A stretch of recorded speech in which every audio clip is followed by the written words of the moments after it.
The morning sun barely touched the horizon when Sarah Mitchell's boots hit the ground at forward operating Base Hawk. Dust swirled around her as the transport helicopter lifted off, its rotors beating the air with a rhythmic thump that faded into the distance. She adjusted the weight of her rifle case and duffel bag, squinting against the grit that seemed to coat everything in this desert outpost. The base was a collection of prefabricated buildings, sandbag barriers, and watchtowers that rose like skeletal fingers against the pale sky. Sarah was 26 years old, though her eyes carried the weight of someone who had seen more than her years should allow. She stood 5'7", with dark hair pulled back in a regulation bun, and a lean frame built from years of rigorous training. Her face was unremarkable in the way that made her perfect for her job, someone who could blend into a crowd or disappear into shadows. But her hands told a different story. They were steady, calloused, and bore the kind of precision that came from thousands of hours on the range. A staff sergeant approached her, clipboard in hand, his face weathered by multiple deployments. His name tape read Martinez, and his expression was one of practiced indifference. He glanced at her paperwork, then at her face, then back at the paperwork as if trying to reconcile the two. "Scout Sniper Mitchell?" he asked, though it was more statement than question. "Yes, Staff Sergeant," she replied, her voice steady despite the exhaustion from 18 hours of travel. "Welcome to Hell's waiting room," Martinez said without humor. "Command tent is that way. Major Reeves wants to see you immediately. Don't bother unpacking." Sarah nodded and headed in the direction he pointed. The base was already alive with activity despite the early hour. Marines moved with purpose between buildings, their weapons held with casual familiarity. Vehicle engines rumbled in the motor pool. Somewhere, someone was yelling cadence for morning PT. It was the organized chaos of a military installation in a combat zone, a rhythm she knew well. The command tent was larger than the others, distinguished by the radio antennas sprouting from its roof like metal weeds. Inside, the air was marginally cooler thanks to a struggling air conditioning unit that sounded like it was fighting for its life. Maps covered every available surface, marked with colored pins, circles, and lines that represented the deadly geography of the region. Major Reeves stood over a large table, his finger tracing routes on a map. He was in his early 40s, with short gray hair and the kind of presence that commanded attention without demanding it. Two other officers flanked him, both looking equally exhausted and alert. When Sarah entered and saluted, all three men turned to assess her. "Scout Sniper Mitchell reporting as ordered, sir," she said crisply. Reeves returned the salute. "At ease, Corporal, you made good time." He gestured to the map before him. "We have a situation that requires your particular skill set. How much were you briefed stateside?" "Minimal, sir. I was told there was an urgent need for a scout sniper with urban experience." "That's putting it mildly," one of the other officers muttered. Reeves shot him a look that silenced him immediately. The major picked up a red marker and circled an area on the map. "This is Al City, approximately 15 kilometers from our position. Population before the war was about 30,000. Now, maybe 10,000 civilians remain, plus an unknown number of insurgents. For the past 6 weeks, we've been trying to clear and hold the city as part of our mission to stabilize the region. Sarah studied the map. The city was a dense cluster of buildings, narrow streets, and what looked like a marketplace at its center. Rivers of blue lines represented roads, but she could see from the topography that many areas would be inaccessible to vehicles. "We've lost 17 Marines in that city," Reeves continued, his voice hardening. "Not to IEDs, not to ambushes, not to firefights, to snipers. Enemy snipers who are picking off our people with precision that would make our own scout sniper school proud." He pulled out a folder and spread photographs across the table. Sarah stepped closer to examine them. Each photo showed a fallen Marine, and each bore the unmistakable signature of a skilled marksman. Clean shots, mostly to the head or upper chest.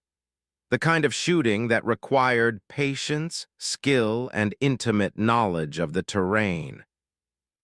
"Single shots, no follow-ups, immediate displacement," Reeves explained. "They take their shot and vanish before our people can even get a bearing on the position. We've tried everything. Counter-sniper teams, surveillance, drones, informants. Nothing works. These shooters are ghosts." "How many do you estimate?"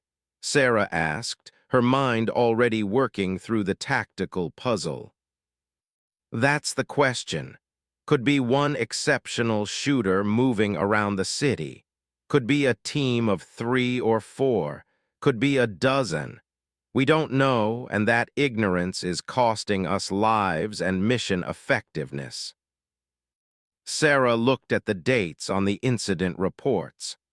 The attacks were occurring every few days, sometimes multiple times in a single day, across different areas of the city. The pattern suggested either multiple shooters or a single sniper with exceptional mobility and knowledge of the urban terrain. "What assets do I have?" she asked. Reeves smiled slightly, though there was no humor in it. "Direct question, I like that. You'll have a spotter, obviously. Corporal James, good Marine, 3 deployments, knows the city well. You'll also have access to any surveillance data we collect, drone footage when available, and full cooperation from the intelligence shop. But understand this, Mitchell. The Marines operating in that city are scared. They're good at their jobs, but they're looking over their shoulders every second because they don't know where the threat is coming from. Buildings we've cleared 3 times still produce shots. Areas we control during the day become enemy territory at night." "I need to see the city myself," Sarah said. "Walk the areas where the incidents occurred, get a feel for the terrain and the angles." "That can be arranged, but you'll be exposing yourself to the same threat you're trying to eliminate," the other officer warned. Sarah met his eyes. "That's the job, sir." Reeves nodded approvingly. "You'll start tomorrow morning. Tonight, get settled, meet your spotter, and review all the intelligence we have. We're giving you 2 weeks, Mitchell. If you can identify and eliminate these threats in that time, you'll have done more than 3 infantry companies have managed in 6 weeks. Questions?" Sarah had about 100 questions, but she knew most of them could only be answered in the field. "No, sir. I'll get started on the review immediately." "Dismissed," Reeves said. "And Mitchell, welcome to the team. We're counting on you." Sarah found her assigned quarters in a small prefab building she would share with 3 other female Marines. The space was cramped, with 4 cots, 4 lockers, and barely enough room to move between them. But it was clean, and someone had rigged a small fan that pushed the hot air around in circles. She dropped her gear on an empty cot and began unpacking her rifle case. The weapon inside was an M40A5, a bolt-action sniper rifle that had been her constant companion for 4 years. She had fired so many rounds through this particular rifle that she knew its quirks better than she knew her own habits. The slight left drift at 600 meters, the way it performed differently above 90 degrees versus below freezing. Every scratch and ding on the stock was a memory, a mission, a moment when this piece of metal and wood had been the difference between success and failure. She was cleaning the rifle, going through the meditative ritual of disassembly and inspection, when a voice interrupted her. "You must be the new sniper everyone's talking about." Sarah looked up to see a young woman in her early 20s, with bright eyes and a friendly smile that seemed out of place in this environment. Her name tape read. "Word travels fast," Sarah replied, continuing her work. "Small base, big news," said, sitting on her own cot. "Is it true you're going after the ghosts?"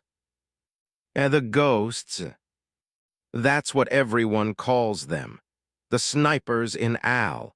They're like ghosts because nobody can see them, nobody can catch them, but they're definitely real. Sarah nodded slowly. "I'm going to try." His expression shifted from friendly to serious.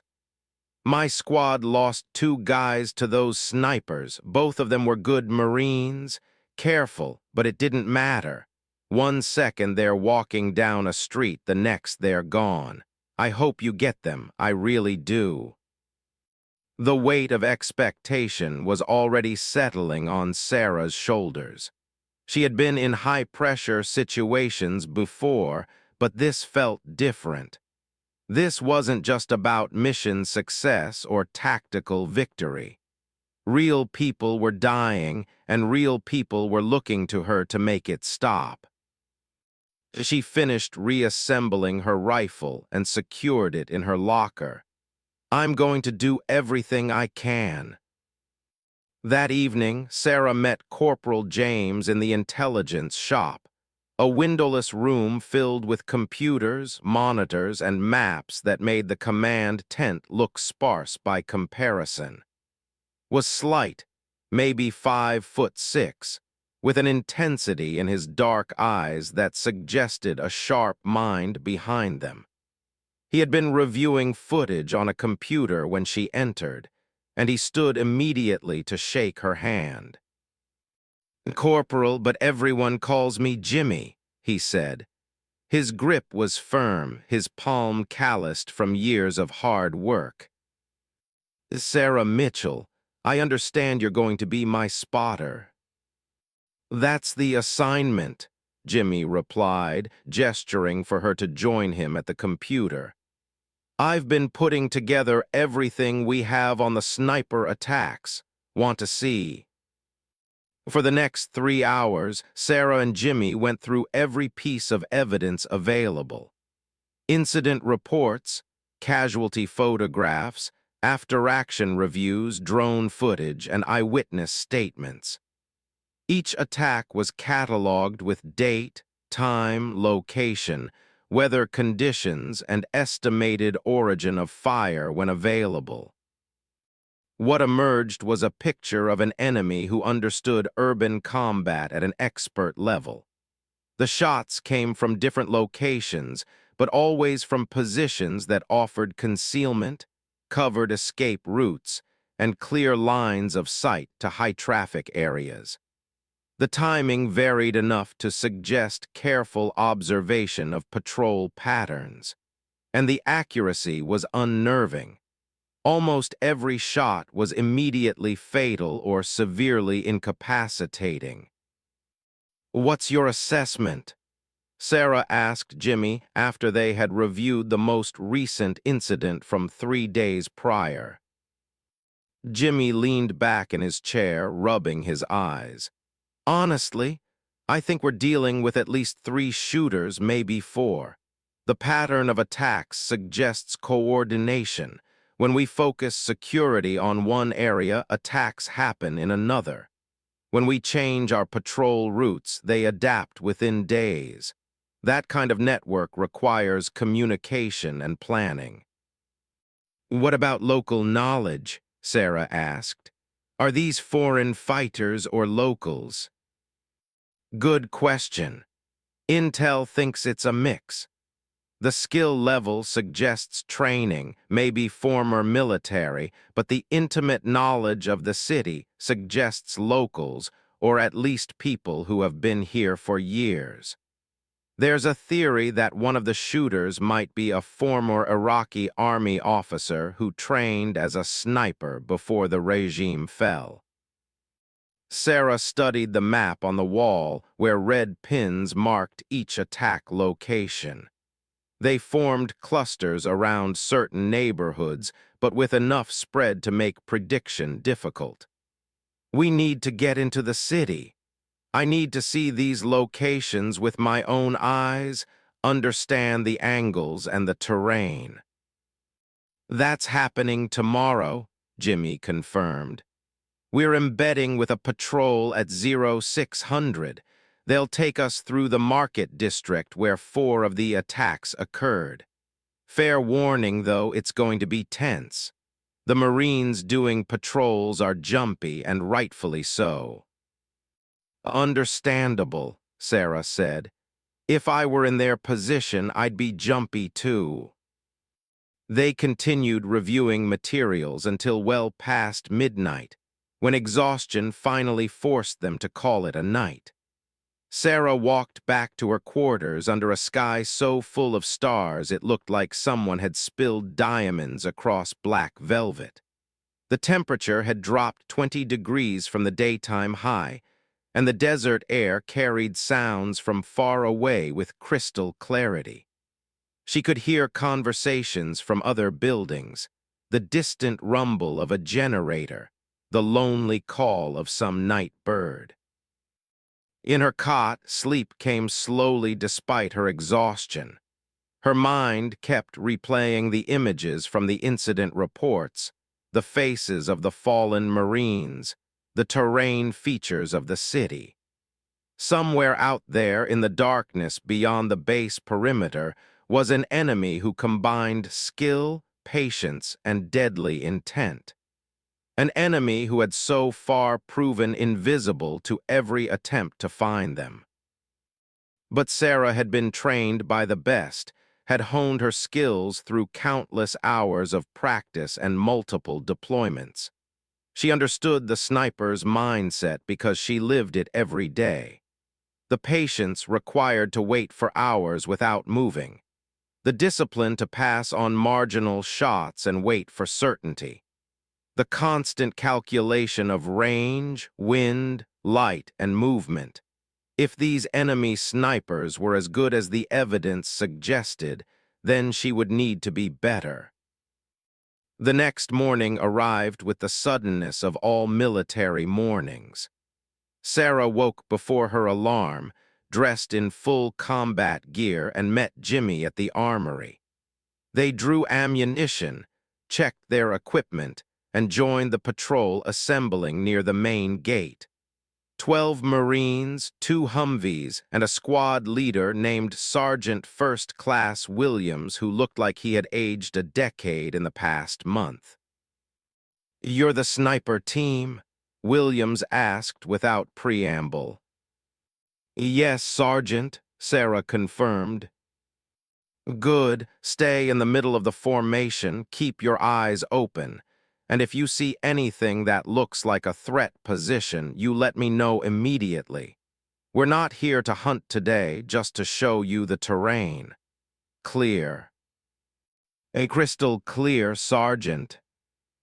The patrol moved out as the sun climbed over the horizon, turning the sky from gray to pink to harsh blue. The road to Al City was paved but pockmarked with potholes and the occasional crater from past explosions. They passed through 2 checkpoints before entering the city proper, where the landscape changed dramatically from open desert to dense urban environment. The buildings were mostly 2 and 3 stories, constructed from concrete and brick, with flat roofs and small windows. Narrow alleyways snaked between structures like capillaries through an organism. Power lines sagged overhead, and satellite dishes sprouted from rooftops like mechanical flowers. The streets were a mix of paved and dirt, with garbage piled in corners and the smell of cooking fires mixing with diesel exhaust. The civilians appeared as the patrol moved deeper into the city. Old men sitting on stoops, watching with neutral expressions. Women in traditional dress hurrying children along. Shopkeepers opening their stores for business. Their eyes followed the Marines with a mixture of wariness and resignation, the look of people who had seen too much conflict to be surprised by anything anymore. Sarah observed everything with a sniper's trained eye. She noted the building heights, the window positions, the rooftop access points. Every location where an enemy could set up a hide and take a shot. Every covered route for approach and egress. Every angle of fire that would allow a clean shot without exposure. The market district was a maze of covered stalls and narrow passages where vendors sold everything from produce to electronics. The patrol slowed here, moving carefully through the crowds. This was where 2 of the attacks had occurred, both during morning hours similar to now. Sarah felt her senses sharpen, her awareness expanding to take in every detail. Jimmy pointed to a building on their left, 4 stories tall with a partially collapsed balcony. Third incident was from somewhere in that area. Marine was shot while providing security for a resupply convoy. Estimated range was 300 meters, head shot, immediate fatality. Sarah studied the building, tracing sight lines and angles. From the 4th floor, a shooter would have a commanding view of this entire section of the market. But the building showed signs of severe damage. Parts of the exterior wall were missing, and the roof looked unstable. "Has that building been searched?" she asked Williams. "3 times," he replied. "Found nothing but rats and rubble. Doesn't mean the shooter wasn't there at the time, just means they didn't stick around." The patrol continued through the market and into a residential area where the streets narrowed even further. Here, clothes hung from lines strung between buildings, and children played soccer with a deflated ball in a courtyard that bore the scars of past fighting. The contrast between normal life trying to continue and the ever-present threat of violence was jarring. Another location, another incident. This time a Marine had been shot while entering a building during a search operation. The shot came from across the street, through a window, into the doorway where the Marine had paused for just a second. The precision required for that shot spoke to exceptional skill and nerves of steel. They spent 6 hours moving through the city, visiting 8 different incident locations. By the time they returned to the base, Sarah had filled a small notebook with observations, sketches, and questions. She had also developed a sense for the city's rhythm, the way it breathed and moved, the places where danger could hide in plain sight. Back at the base, she and Jimmy debriefed in the intelligence shop, spreading their notes across the table and comparing impressions. "Well, what did you think?" Jimmy asked. Sarah chose her words carefully. "I think we're dealing with professionals who know exactly what they're doing. The locations they choose, the timing of their attacks, the immediate displacement afterward. This isn't amateur hour. These are trained snipers operating with discipline and intelligence."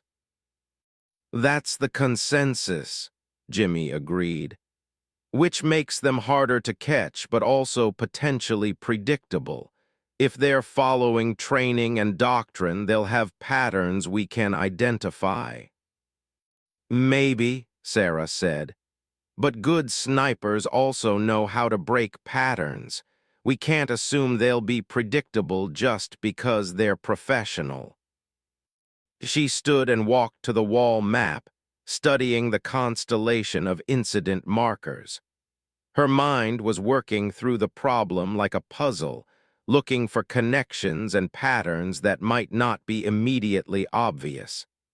The attacks seemed random at first glance, but randomness was expensive in terms of reconnaissance and planning. There had to be some underlying logic, some reason these specific locations were chosen. "I need more time with this," she said finally. "And I need to get back into the city, but not with a full patrol. Too obvious, too constrained. I need to move freely, observe without being observed." Jimmy raised an eyebrow. "You want to go into the city solo?" "Not solo. With you. Small team, low profile, operating independently. We blend in, we observe, we identify the patterns they're using." "That's going to be a hard sell to command," Jimmy warned. "They don't like people operating outside the wire without support." "Then we better make a convincing case," Sarah said, gathering her notes. "Because if we want to catch these ghosts, we need to think like ghosts." That evening, Sarah requested a meeting with Major Reeves. She laid out her proposal with the confidence of someone who knew her assessment was correct even if it was uncomfortable. They needed freedom of movement, minimal footprint, and the flexibility to operate on their own timeline. Reeves listened without interrupting, his expression unreadable. When she finished, he was silent for a long moment. Then he leaned forward, fingers steepled on the desk between them. "You understand the risk you're proposing. If something happens to you out there, we might not even know about it until it's too late."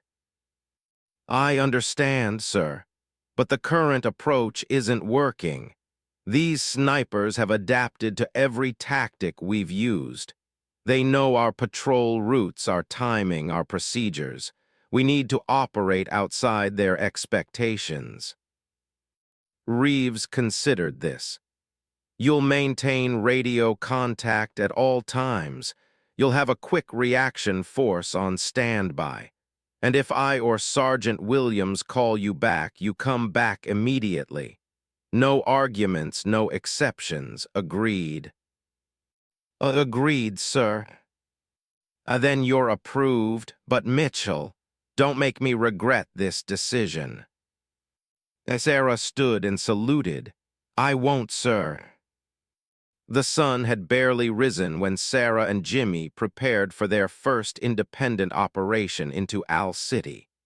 They dressed differently this time, eschewing the standard Marine combat uniform for something that would help them blend into the urban environment. Tan cargo pants, worn shirts, and local-style jackets over their body armor. Their weapons were concealed but accessible, and they carried minimal gear to maintain mobility and avoid drawing attention.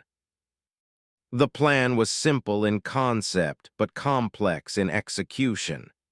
They would enter the city as civilian contractors, moving through areas where attacks had occurred and observing patterns of life, traffic flow, and potential sniper positions.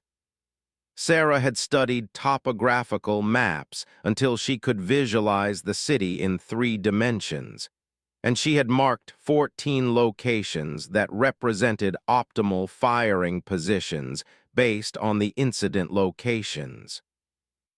They left the base in an unmarked civilian vehicle, a battered that looked like it had survived several wars. The driver was a local interpreter named, a thin man in his 50s who had worked with the Marines for 2 years and knew the city like the back of his weathered hands. He drove with the aggressive confidence of someone who had navigated these streets his entire life, weaving through traffic that seemed to operate on rules known only to the participants. "You are looking for the shooters," said. It was not a question. "Many people in the city know about them. Some are afraid, some are proud. It depends on which side they think is winning." "What do people say about them?" Sarah asked from the back seat, keeping her eyes on the passing scenery. "They say the shooters are like jinn, spirits that cannot be seen or caught. They appear, they strike, they vanish. Some say it is one man, a former officer from the old army who swore revenge. Others say it is a woman, which makes the stories more interesting but probably less true." He shrugged. "The truth, nobody knows, or if they know, they are too smart to speak of it." They entered the city through a different route than the patrol had used, approaching from the eastern side where residential areas gave way to commercial districts.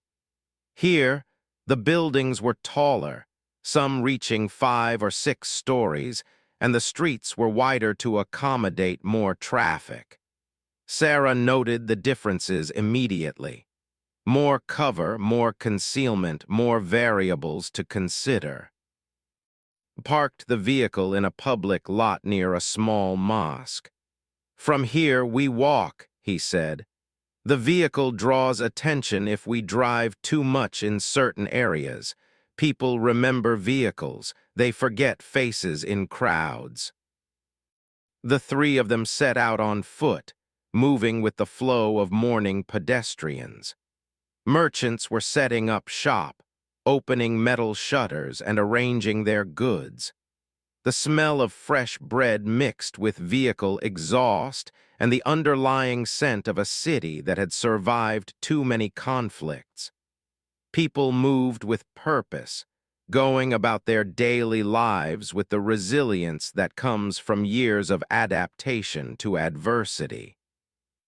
Sarah and Jimmy maintained their roles as contractors, speaking English to each other but not loudly, moving like people who had business in the city but were not military.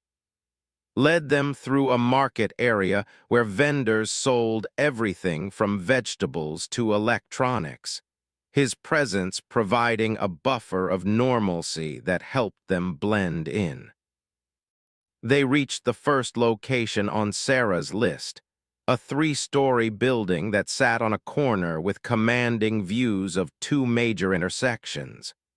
A Marine had been shot at this intersection 6 days ago while providing security for a convoy. Sarah studied the building carefully, noting the windows, the rooftop access, the sight lines to the intersection. "Can we get inside?" she asked quietly. "The ground floor is a shop. The upper floors are apartments. I know the owner. We can say you are interested in renting space for an office." They entered through the shop, a small electronics store crammed with phones, cables, and various gadgets. The owner greeted warmly, and they spoke in rapid Arabic that Sarah could only partially follow. Money changed hands, and the owner produced a key, gesturing toward a stairway at the back of the shop. The stairs were narrow and dark, lit only by weak bulbs hanging from wires. They climbed to the second floor where several apartments lined a hallway, unlocked one of the doors and ushered them inside.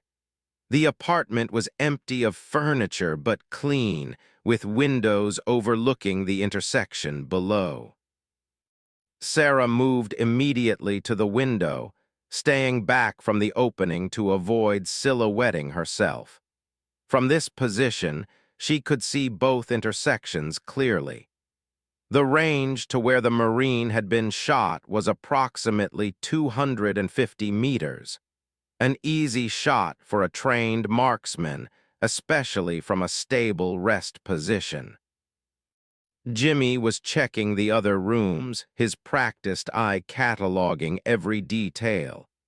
Two other windows with good sight lines, he called out. Rooftop access through a ladder in the back room, clear escape routes through the building or across rooftops to adjacent structures. Sarah nodded, her mind processing the tactical information. This was a textbook sniper position. Good visibility, multiple firing positions, excellent escape routes. If she were choosing a hide for this intersection, this building would be at the top of her list. But something bothered her. It was too obvious. Any competent counter-sniper team would identify this building immediately as a probable position. Yet according to the reports, this building had been searched twice and cleared both times. The shooter wouldn't stay here after taking the shot, she said, thinking out loud. Too predictable. They would take the shot and be gone within seconds, probably across the rooftops before anyone even started searching. Which means catching them in the act is nearly impossible, Jimmy observed. By the time anyone responds, they're already displaced to their next position or gone entirely.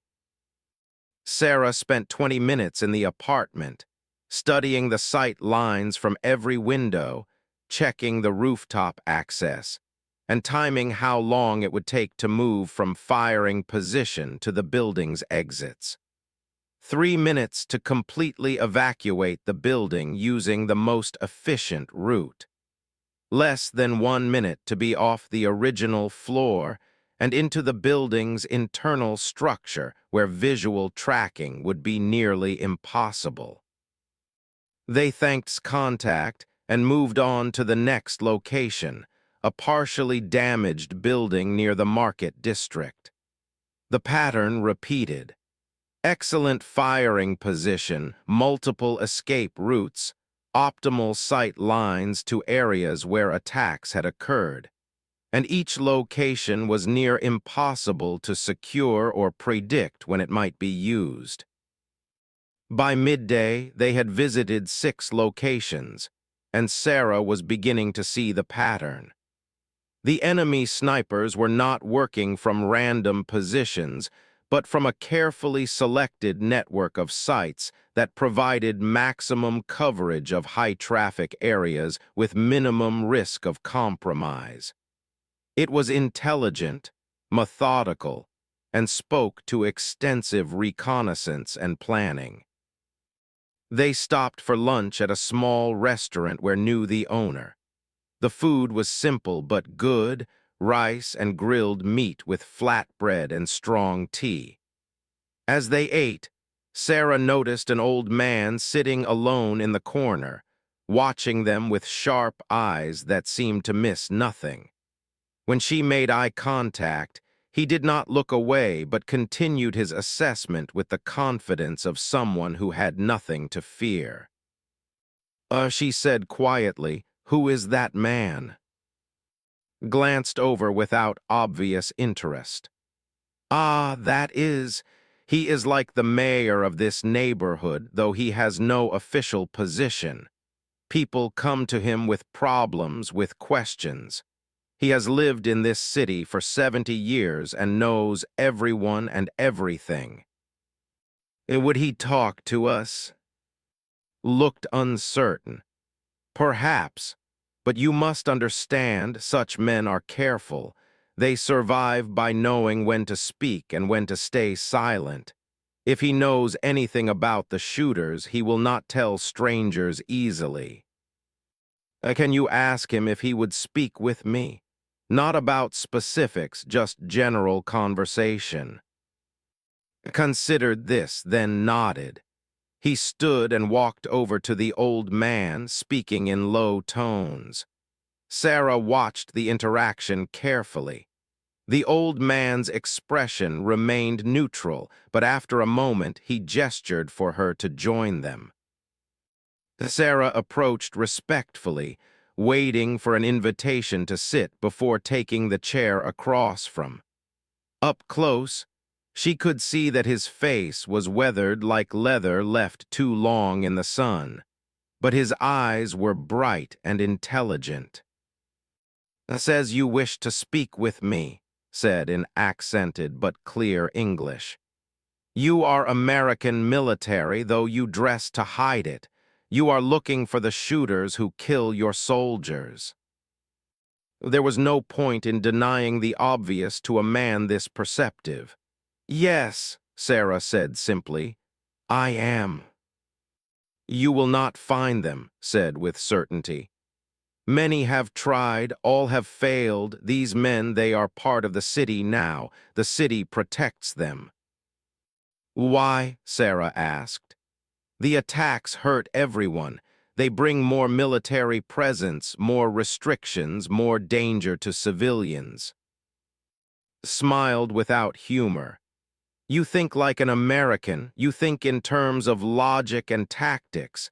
But this is not about logic. This is about honor, revenge, identity. The shooters are symbols to some people. They represent resistance against occupation, against change, against the loss of the old ways." "Do you know who they are?" "I know many things. Some things I speak of, others I do not." He sipped his tea slowly. "But I will tell you this because vouches for you and because I am tired of seeing young men die on all sides. The shooters are not ghosts. They are men, trained soldiers who fought in the old army. They know this city because it is their home. And they are very good at what they do because they have been doing it their entire adult lives." "How many are there?" Held up 3 fingers. 3 men. One is the leader, older, perhaps 45 years. He was an officer trained by the Russians in Moscow many years ago. The other 2 are younger, students of the first. They work as a team, coordinated, disciplined.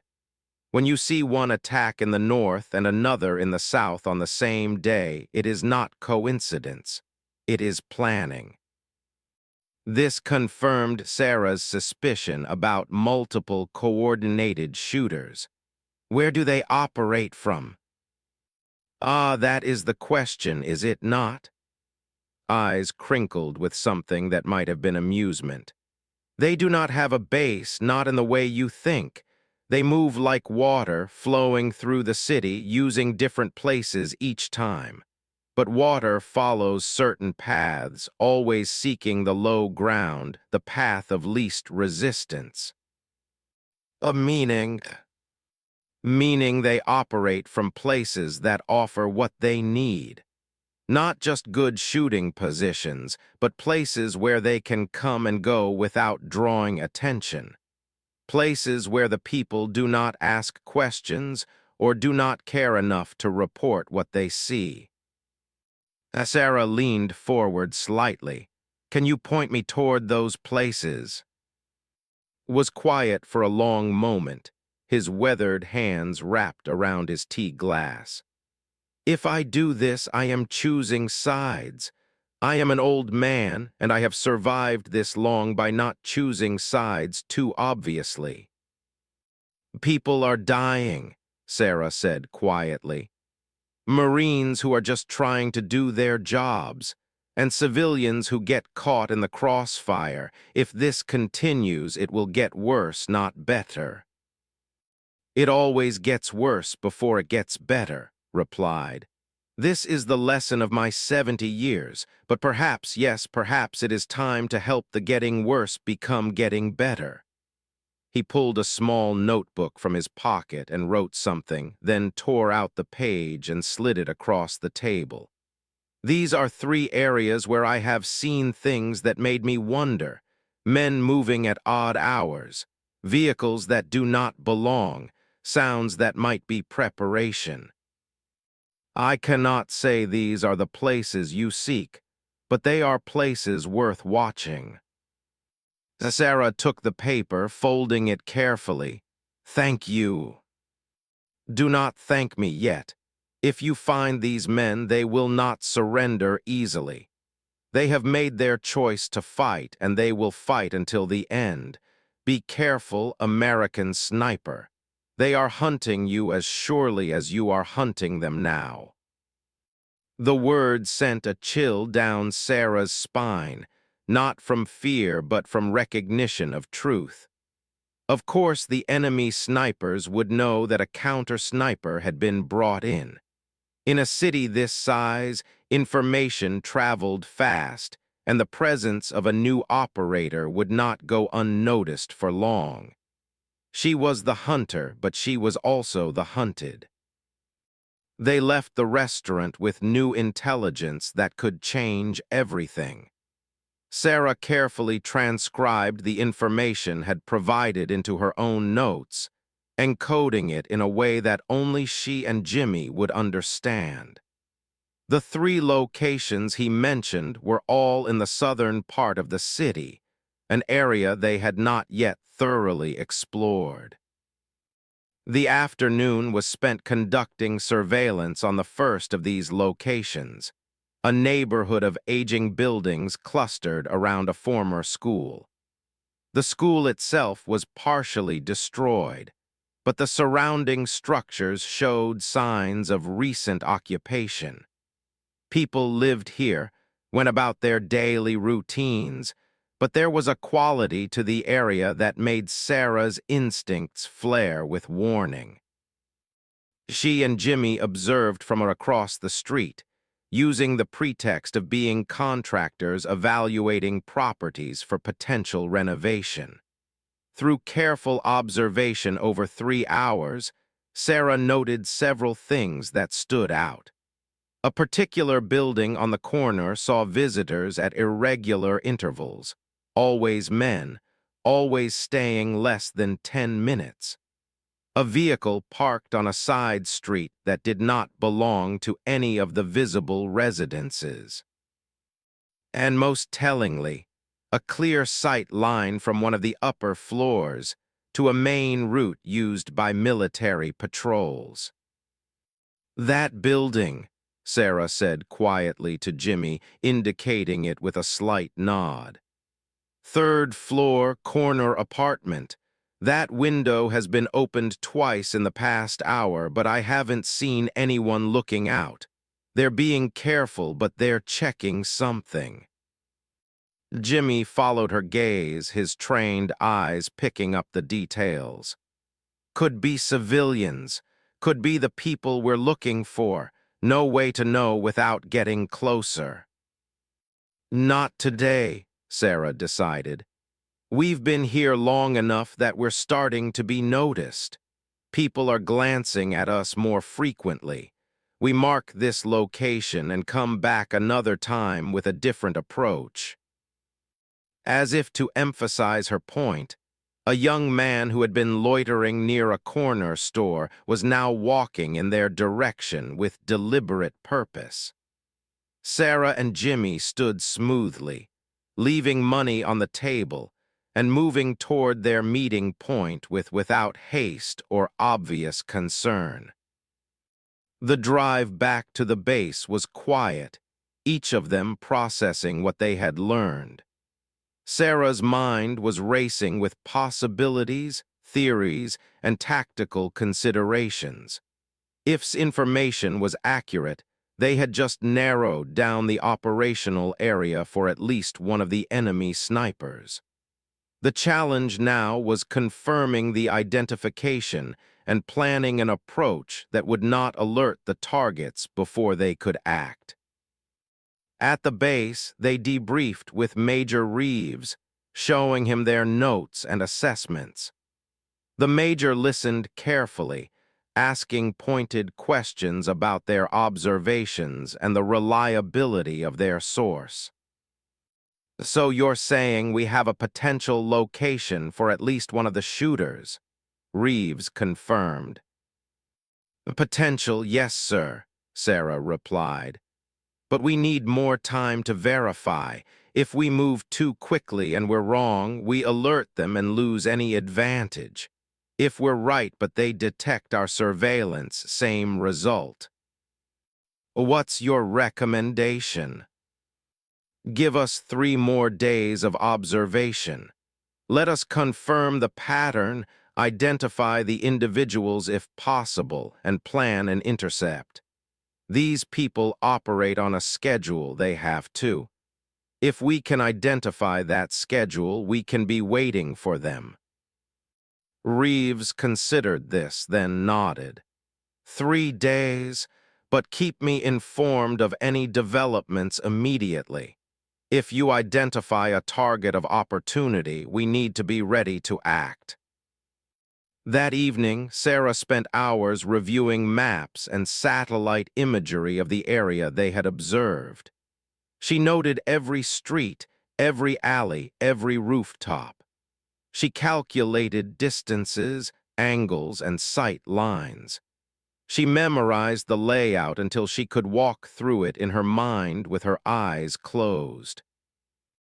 Jimmy joined her around midnight, carrying 2 cups of coffee that had been sitting on the warmer too long but were still drinkable. "You should get some sleep," he said. "Tomorrow's going to be another long day." "I will," Sarah promised. "Just trying to get this geography locked in my head. If we have to move fast, I don't want to be figuring out routes on the fly."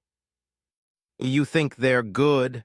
Jimmy asked, sitting down across from her. "The shooters?" "Yeah," Sarah said honestly. "They're very good. The patience required, the discipline, the tactical awareness. They're not amateurs and they're not lucky. They're trained professionals who are using their skills effectively." "Do you ever worry that we might not be better?" Sarah met his eyes. "Every single day. But worry doesn't change preparation. We train harder, we think smarter, and we don't make mistakes. That's all we can control." Jimmy nodded slowly. "Fair enough. Get some sleep, Sarah. We're going to need it."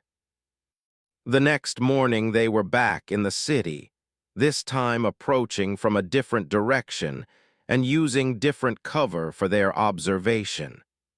Sarah had obtained clothing from local sources, and she and Jimmy looked more like residents than contractors this time. Had connections that ran deep, and he had provided them with identification that would stand up to casual inspection. They set up observation on the building Sarah had identified, this time from multiple angles using movement and timing to avoid creating a pattern. Sarah found a position on a rooftop 2 buildings away that gave her a clear view of the target building's upper floors. She settled in with her spotting scope, the rifle case beside her, and began the patient work of watching and waiting. Hours passed. The sun climbed higher, turning the metal rooftop beneath her into a griddle that radiated heat through her clothing. Sarah barely noticed. She was in the zone now, that state of focused awareness where time became flexible and discomfort faded into background noise. Her entire attention was on the target building, cataloging every movement, every change, every detail. At 2:15 in the afternoon, she saw something. A figure appeared briefly at the third-floor window just for a second, but it was enough. Male, middle-aged, moving with the controlled precision of someone trained to minimize exposure. He looked down at the street below, a quick assessment then. Sarah keyed her radio. Contact, target building, third floor, window facing south. Male subject, brief appearance, possible surveillance of street. Jimmy's voice came back immediately. Copy, I've got eyes on the front entrance, no movement there yet. For the next hour, Sarah watched the building with increased intensity. There were two more brief appearances at the window, each time the same figure, each time conducting what appeared to be surveillance of the street below. Then, at 3:30, the pattern changed. A vehicle pulled up to the building, a nondescript sedan that had seen better days. Two men got out, both moving with the same controlled efficiency as the figure in the window. They were carrying bags that could have contained anything from groceries to equipment. They entered the building quickly, spending less than a minute exposed to view. Sarah documented everything. Physical descriptions, clothing, the vehicle's make and plate number, time stamps. 20 minutes later, the two men emerged again, this time without the bags. They got in the vehicle and drove away, heading south toward the edge of the city. Two subjects leaving the building, Sarah reported.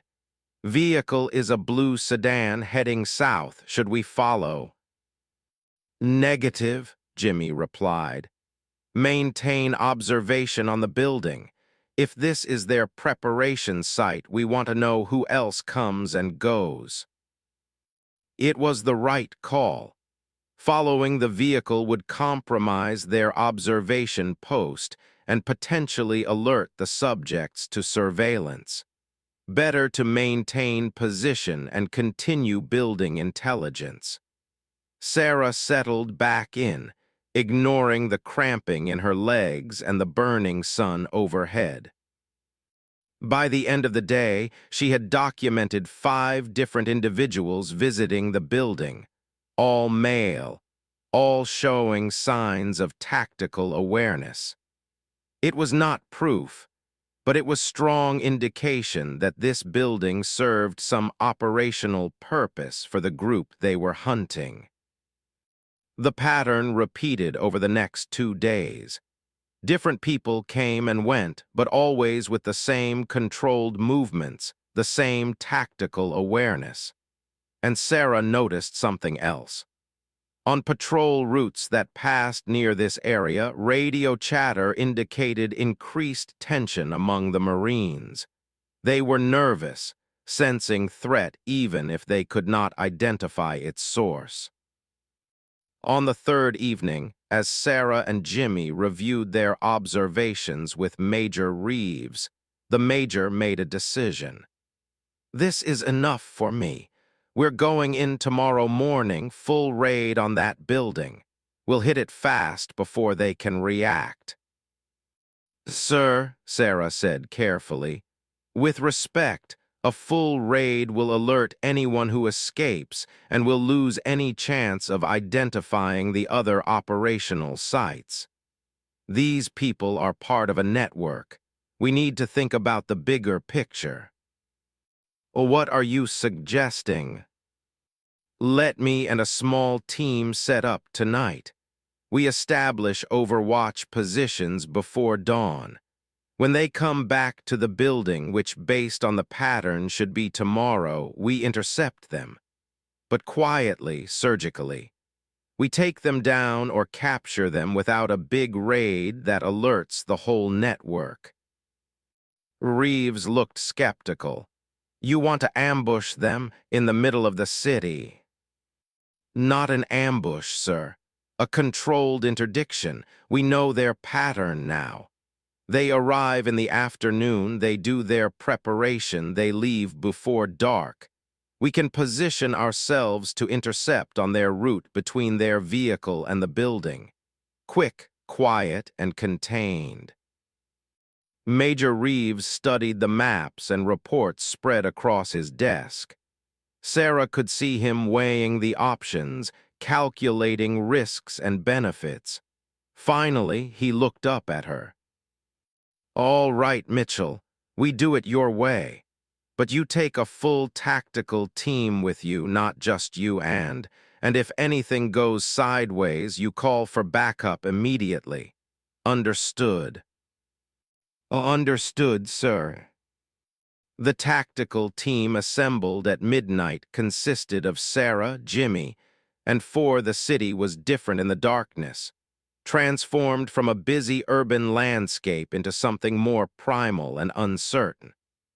Sarah and her team moved through the empty streets like shadows, their night vision equipment turning the world into shades of green. Every sound seemed amplified in the quiet, the scuff of a boot on concrete, the distant bark of a dog, the whisper of wind through power lines overhead. They approached the target building from 3 directions, using the alleyways and back routes that Sarah had memorized during her days of observation. The team split into 3 elements.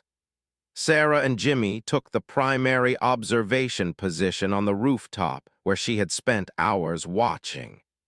2 Marines positioned themselves near the building entrance, concealed in a doorway that provided both cover and clear sight lines. The remaining 2 Marines established a blocking position on the street where the vehicle had consistently parked. Setting up the position took 90 minutes of careful, silent work. Sarah arranged her equipment with practiced efficiency, setting up her rifle on its bipod with a clear view of the target building's entrance and windows. Jimmy positioned beside her with the spotting scope and radio, ready to coordinate with the other elements. They had water, spare ammunition, and enough supplies to maintain position for 12 hours if necessary. Then came the hardest part of any sniper operation, the waiting. Hours stretched as the night slowly gave way to pre-dawn gray. Sarah remained motionless behind her rifle, her breathing slow and controlled, her mind cycling through the plan and contingencies. Beside her, Jimmy divided his attention between the spotting scope and the radio, monitoring for any changes in the situation. The city began to wake around them. First, the call to prayer echoed from nearby mosques, a haunting sound that rolled across the rooftops. Then came the early risers, shopkeepers preparing for the day, workers heading to jobs. The street below gradually filled with people and vehicles, the city resuming its daily rhythm of survival and commerce. At 8:15, Sarah's radio crackled with Jimmy's quiet voice. Movement on the north approach. Blue sedan, 2 occupants, matches the pattern from yesterday. Sarah adjusted her position slightly, bringing the rifle to bear on the area where the vehicle would park. Through her scope, she could see the sedan pulling into the familiar spot. 2 men got out, both carrying bags. Even from this distance, she could see the controlled movements, the tactical awareness that marked them as trained operators. Positive identification on 2 subjects, Sarah whispered into her radio. Both male, both carrying equipment bags, Subjects are moving toward the building entrance. The two Marines near the entrance keyed their radio in acknowledgement. They would wait for the subjects to enter the building rather than confronting them on the street where escape routes were numerous and civilian presence was high. But as the two men approached the building entrance, something changed.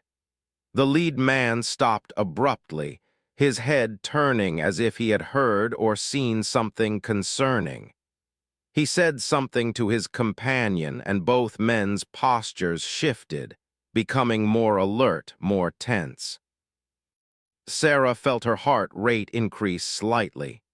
They had detected something, some element of the environment that had triggered their survival instincts.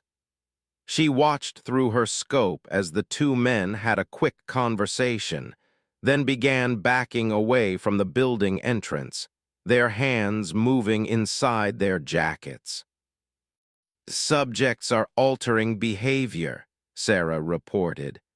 They're moving away from the building, possible compromise of operation. The lead subject's eyes swept the rooftops in a practiced pattern, the kind of scan that a trained soldier makes when sensing danger. For a moment, his gaze seemed to settle on Sarah's position. She remained absolutely still, knowing that movement would confirm his suspicions while stillness might be dismissed as shadows or urban clutter. The moment stretched like wire being pulled taut. Then the lead subject made a decision. He grabbed his companion's arm and they started moving quickly back toward their vehicle, not running but moving with clear urgency. "The subjects are bugging out," Jimmy reported. "They made us somehow." Sarah made a split-second tactical decision. They could not let these two escape and alert the rest of their network. She keyed her radio. "All elements, execute intercept. Blocking team, prevent vehicle departure.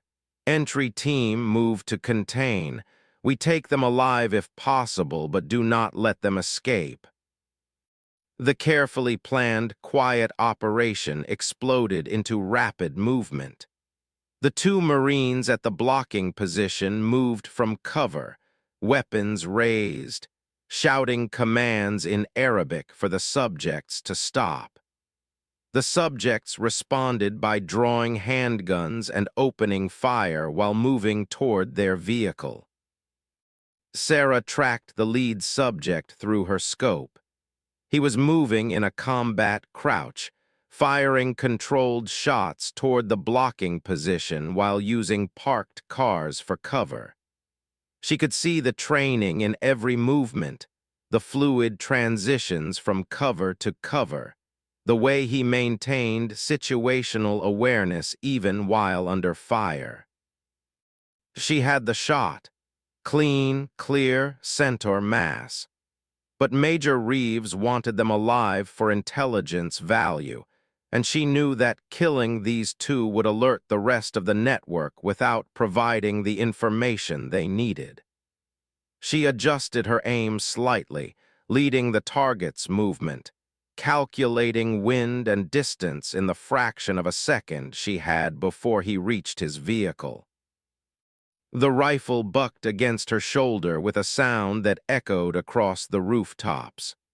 Through the scope, she saw the bullet impact exactly where she intended, striking the lead subject's right thigh. He went down hard, his leg collapsing under him, the handgun skittering across the pavement. The second subject spun toward the direction of the shot, trying to identify the threat. Sarah was already working the bolt, chambering another round, acquiring the new target. But the entry team Marines had closed the distance now, and they tackled the second subject before Sarah needed to fire again. "The subject's secured," came the report over the radio. One wounded, one in custody, situation contained.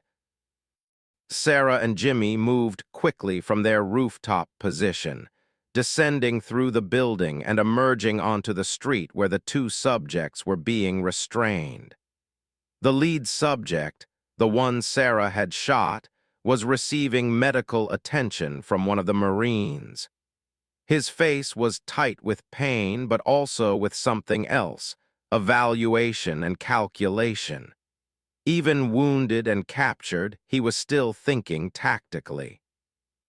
Sarah approached him, kneeling down so they were at eye level.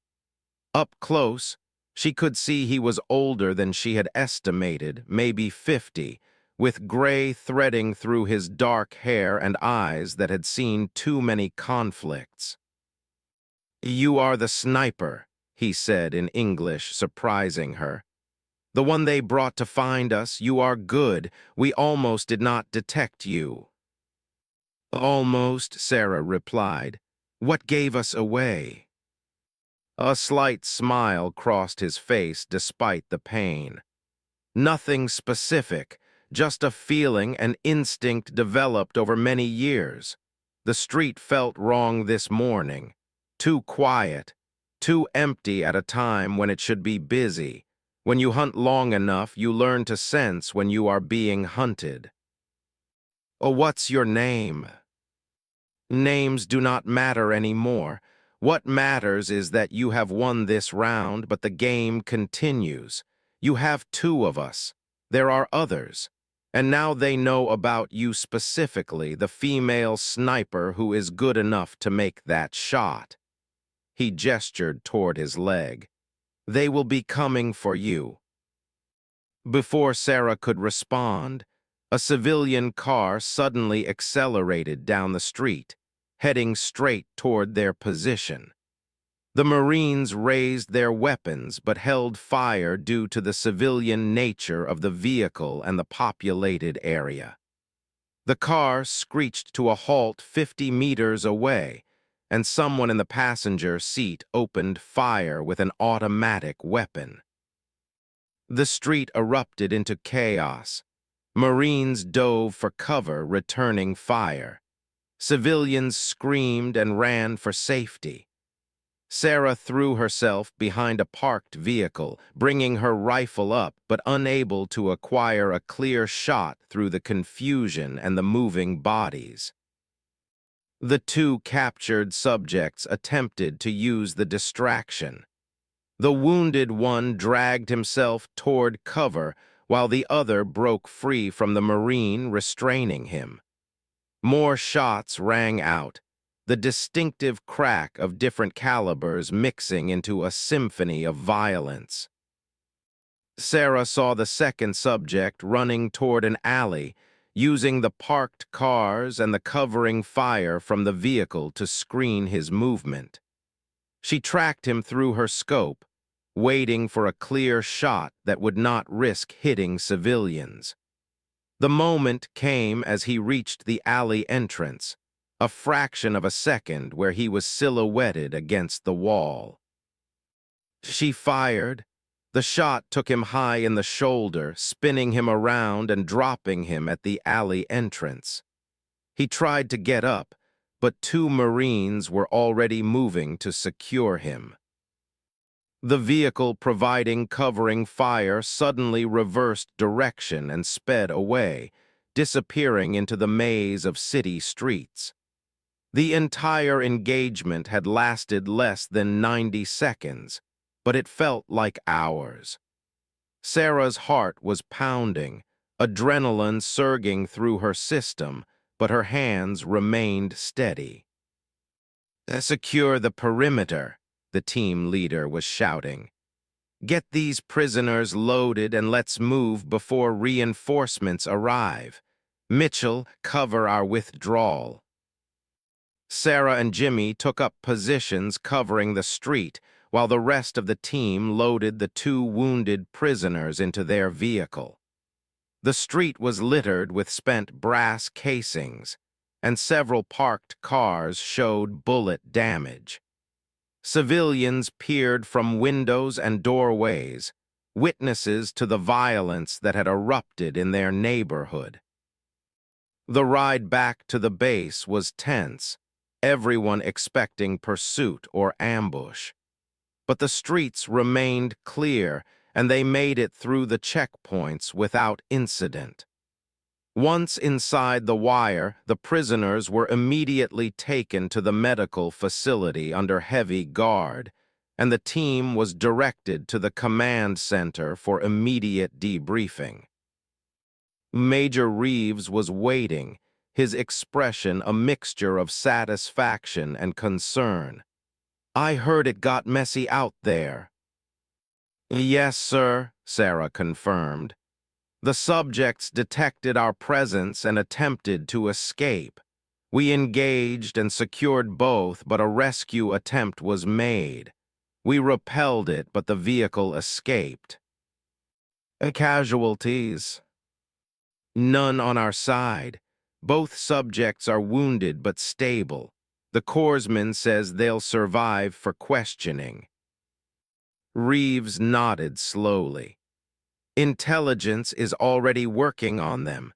Initial questioning suggests one of them might be willing to talk.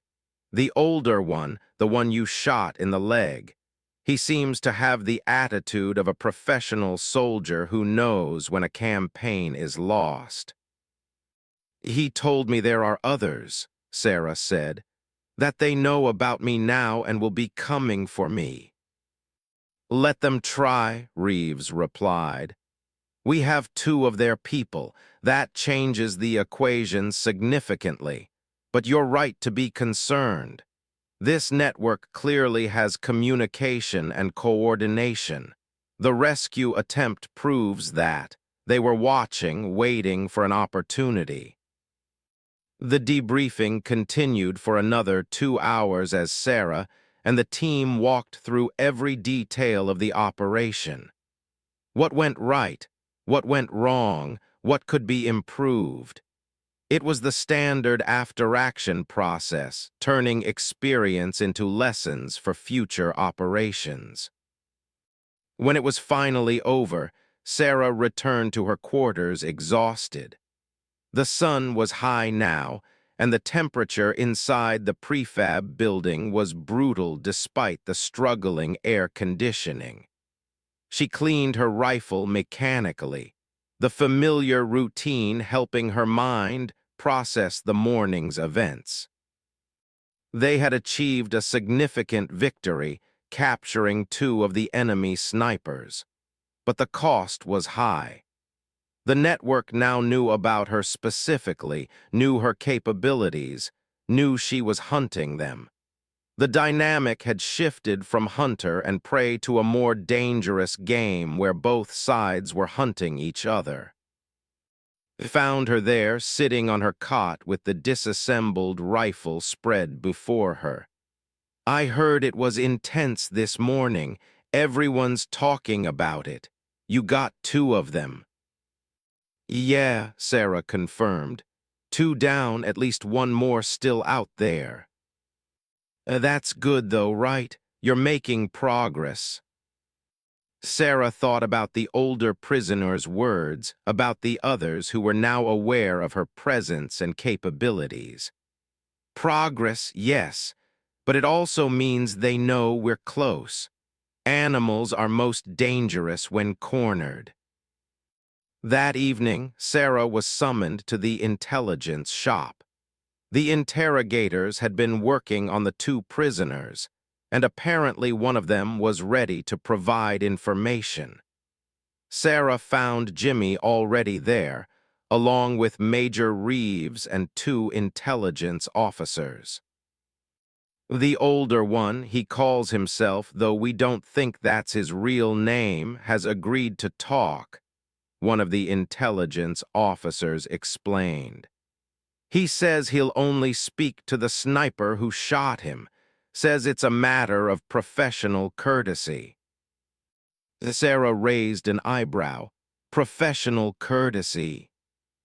His words, not mine. He's an interesting character.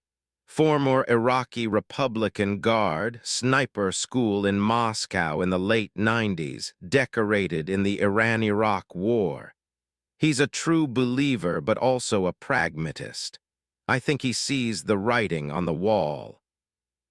They took Sarah to the holding facility, a secure building with reinforced walls and armed guards.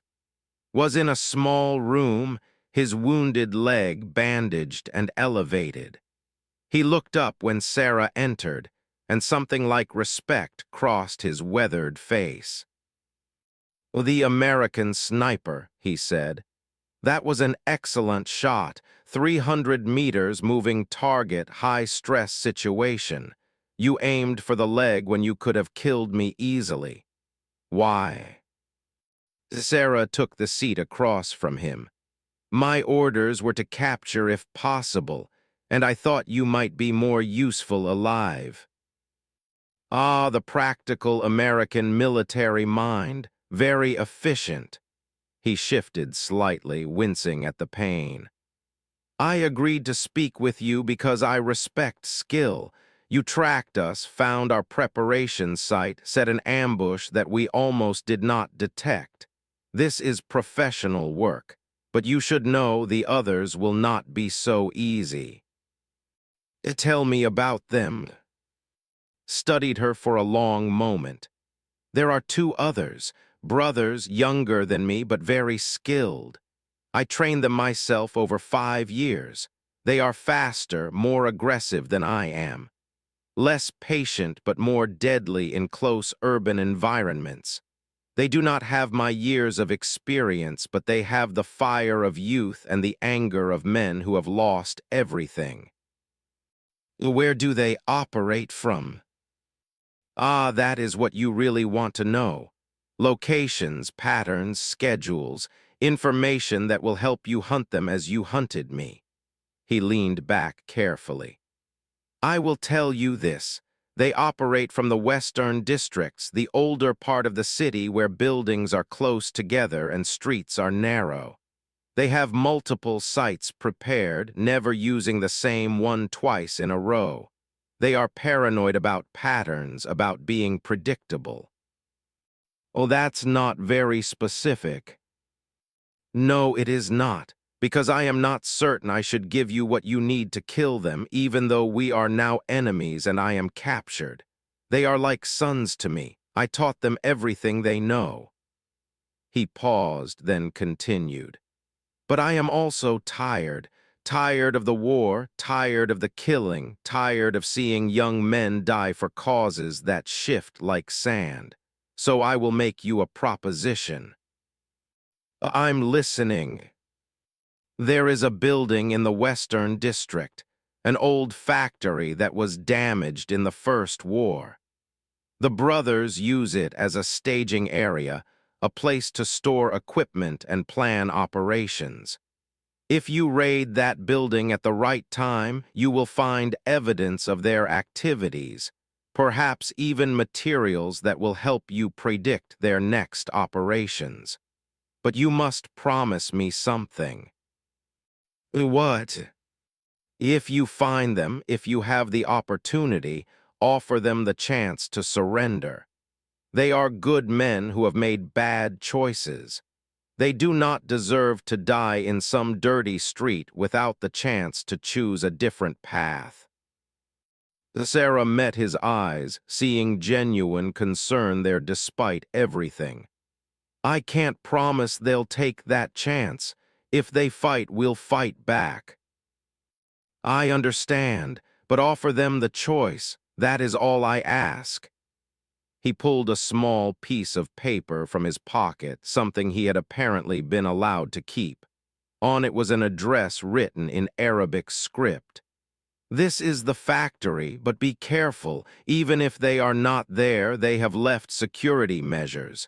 They do not trust that their locations will remain secret." Sarah took the paper, studying the address. It was a lead, possibly the break they needed to finish this mission. But she was also aware this could be a trap, bait to lure her and her team into a prepared kill zone. as if reading her thoughts, smiled slightly. You are wondering if this is a trap. I would wonder the same in your position. All I can tell you is that I am tired of this war and I see no point in sending more people to their deaths. Believe me or do not. The choice is yours. Sarah left the holding facility with the address and a head full of questions. Was being truthful, or was this an elaborate deception? Were the two remaining snipers really operating from the Western District, or was this information designed to send them into an ambush? Back in the intelligence shop, she spread out maps of the Western District and located the address had provided. The building was indeed an old factory, now abandoned, situated in a maze of narrow streets and older structures. It was the kind of location that could be a perfect staging area or a perfect trap. Jimmy looked over her shoulder at the maps. What do you think? I think we need to verify this before we commit to any major operation. Recon first, observation, confirmation. If this is real, we move carefully. If it's a trap, we need to know before we walk into it. When do we go? Tomorrow night. We do a soft recon, just you and me. We observe the factory from a distance, look for signs of activity, signs of security measures. If we see anything that confirms information, then we plan a larger operation. Major Reeves approved the reconnaissance mission with his usual mixture of concern and confidence. Sarah and Jimmy spent the evening preparing, studying maps and satellite imagery until they could visualize the Western District in perfect detail. The factory was located in an industrial area that had seen better days, surrounded by other abandoned buildings and empty lots that would provide both concealment and exposure depending on how they approached. They left the base at midnight in civilian clothes and an unmarked vehicle, taking a circuitous route into the city to avoid establishing a pattern. The Western District was darker than other areas they had operated in, with fewer functioning street lights and more abandoned buildings. It felt more dangerous somehow, as if the night itself was watching them. They parked the vehicle 3 blocks from the factory and proceeded on foot, moving through shadows and using the broken urban landscape for concealment. Sarah carried a compact rifle suitable for close-quarters work, while Jimmy had the night vision equipment and communication gear. The factory loomed out of the darkness, a 3-story structure with most of its windows broken and parts of the roof collapsed. Chain-link fence surrounded the property, though sections had been cut or torn down over the years. Graffiti covered the walls in layers, each generation adding its marks to those that came before. Sarah and Jimmy found an observation position in an abandoned building across the street, climbing to the 2nd floor where missing walls provided clear sight lines to the factory. They settled in, Sarah with her spotting scope and Jimmy monitoring the radio and providing security. For 2 hours, they watched in silence. The factory appeared completely abandoned, showing no signs of recent activity. No lights, no movement, no sounds beyond the normal creaks and groans of a decaying structure.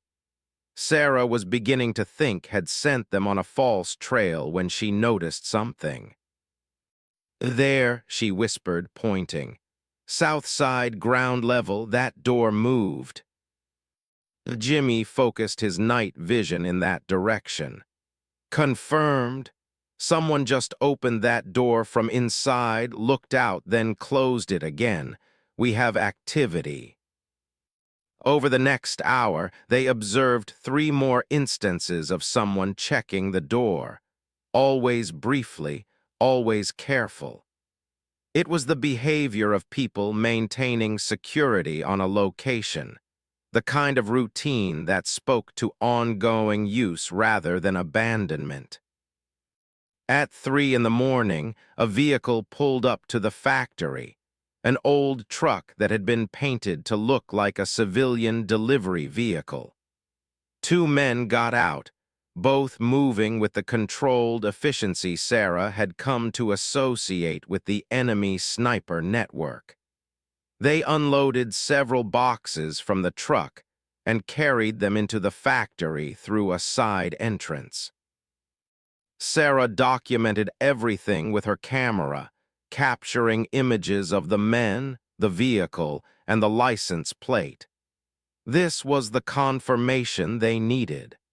The factory was definitely being used as a staging area, and based on the security measures and the careful procedures, it was important to the network's operations.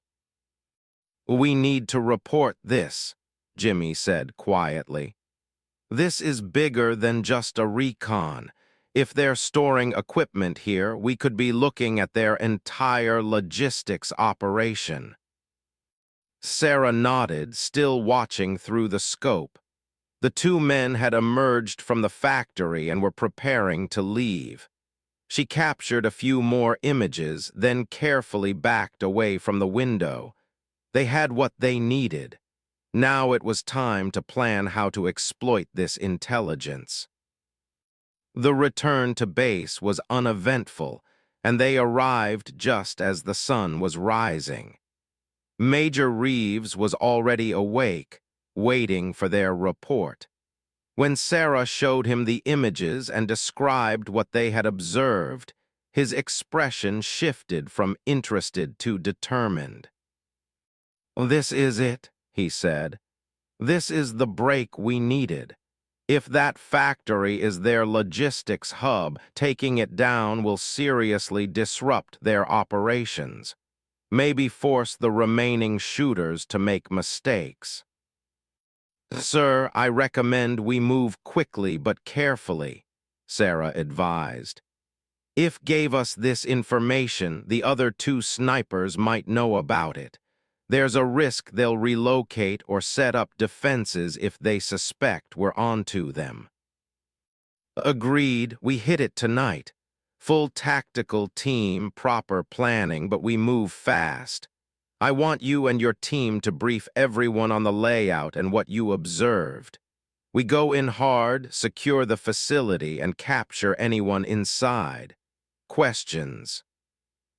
Sarah had plenty of questions, but she also knew that the window of opportunity was closing.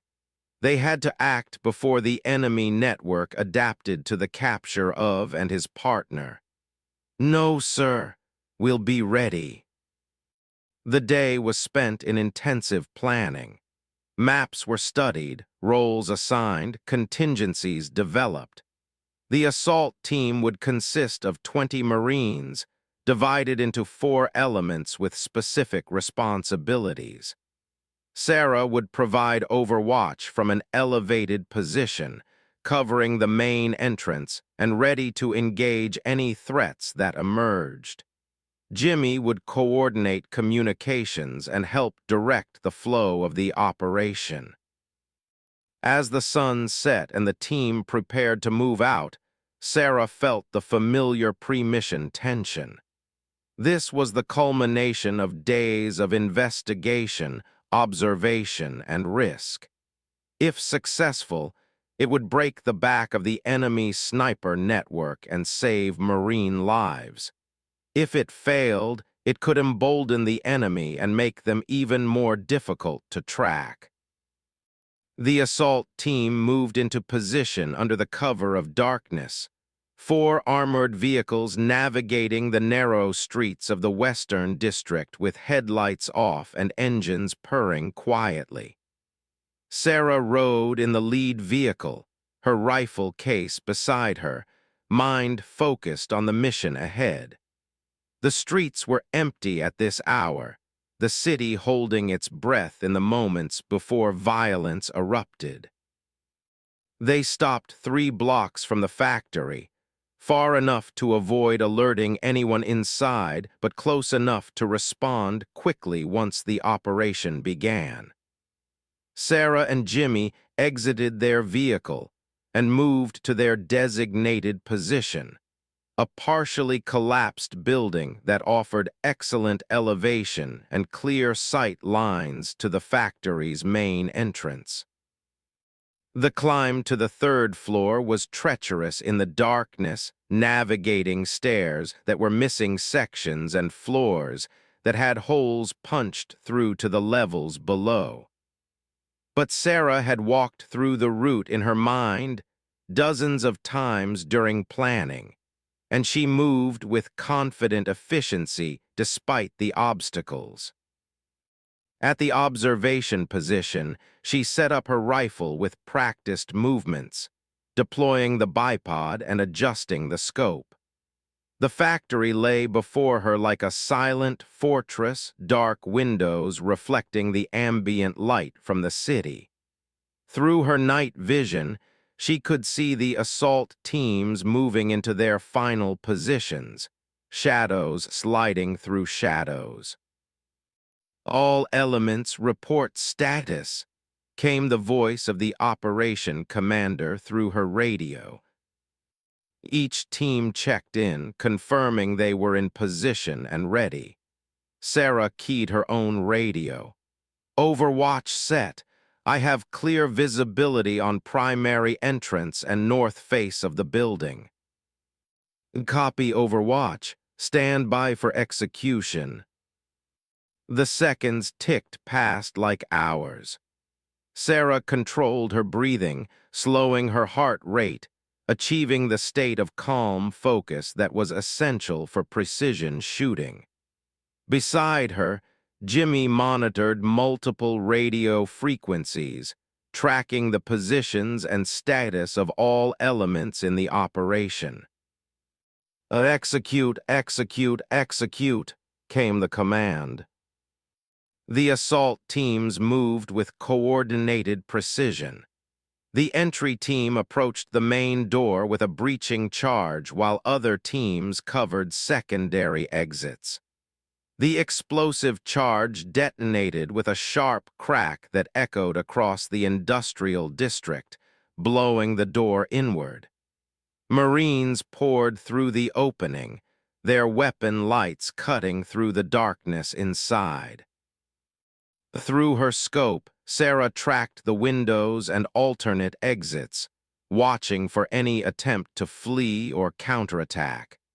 Her finger rested lightly on the trigger, ready to engage any threat that presented itself. The radio came alive with reports from inside the building. "First floor clear, moving to 2nd level. Multiple rooms on the east side, checking now. We have equipment here, looks like weapons and ammunition storage." Sarah maintained her vigilance, knowing that the most dangerous moment of any raid was when the enemy realized they were trapped and made desperate choices. But as the minutes passed and the reports continued, it became clear that the factory was empty of personnel. The enemy had either been tipped off or had not been present to begin with. "Building secure," came the final report. "No hostile contact. We have significant materials, though, requesting senior personnel to assess." Major Reeves had been monitoring the operation from a command vehicle, and he now moved forward to the factory. Sarah and Jimmy were ordered to maintain overwatch positions while the intelligence team conducted their assessment. Through her scope, Sarah watched personnel moving in and out of the factory, carrying equipment and materials for examination. After 2 hours, Jimmy received a radio call directing them to join the assessment team inside. They carefully descended from their position and made their way to the factory. Inside, the space was lit by portable lights that revealed the extent of the operation they had uncovered. The factory's ground floor had been converted into a workshop and storage facility. Multiple rifles were arranged on tables, along with ammunition, optics, and other sniper equipment. Maps of the city covered one wall, marked with notes in Arabic that would need translation. Most significantly, there were 3 distinct work areas, each apparently dedicated to a different individual based on the personal effects and equipment arrangements. "This confirms what told you," Major Reeves said, studying the setup. 3 shooters working as a coordinated team. They used this place for preparation, equipment maintenance, and mission planning. An intelligence officer was photographing everything, documenting the materials for later analysis. "Look at this," he said, pointing to one of the maps. "These marks appear to be planned shooting positions and escape routes. If we can analyze this properly, we might be able to predict their next moves." Sarah studied the map carefully. The locations marked aligned with some of the attacks that had already occurred, but there were also marks in areas where no attacks had happened yet. Potential future positions, plans that had not been executed. It was a roadmap to the enemy's thinking. "We need to get this back to base for full analysis," Reeves decided. "Pack up everything, every scrap of paper, every piece of equipment. This is intelligence gold. Mitchell, what's your assessment?" Sarah walked through the space, examining each workstation, each piece of equipment. "They were professionals, sir. This setup speaks to discipline and organization. But they're also careful about not creating patterns. See how each workstation has different equipment and supplies? They were preparing for different types of operations, different ranges, different scenarios." "Which means they're adaptable," Reeves observed, "not locked into a single tactic or approach." "Exactly, and that makes them dangerous. We took their logistics base, but they're still out there with their weapons and training. They'll adapt to this setback." The intelligence officer was examining a notebook he had found. "This is interesting. It appears to be some kind of journal or log, dates, locations, observations. If I'm reading this correctly, it documents their surveillance of our patrol routes and timing. They've been studying us for months, mapping our patterns." Sarah felt a chill at that revelation. The enemy had not been reacting to Marine operations, but proactively gathering intelligence and planning their attacks with the same systematic approach that the Marines used. It was a reminder that the people they were hunting were not just skilled shooters, but trained military professionals. The materials were loaded into vehicles for transport back to the base. Sarah requested copies of the maps and documents for her own analysis, understanding that her perspective as a sniper might reveal insights that others would miss. As the convoy prepared to depart, she took one last look at the factory. "They'll know we were here," Jimmy observed. "When they come back and find it cleaned out, they'll know we're closing in." "Good," Sarah replied. "Let them know, let them feel the pressure. Pressure causes mistakes, and mistakes create opportunities." Back at the base, The intelligence team worked through the night translating and analyzing the materials captured from the factory. Sarah joined them, providing tactical context for the maps and notes they were uncovering. What emerged was a picture of an operation that had been far more extensive than anyone had realized.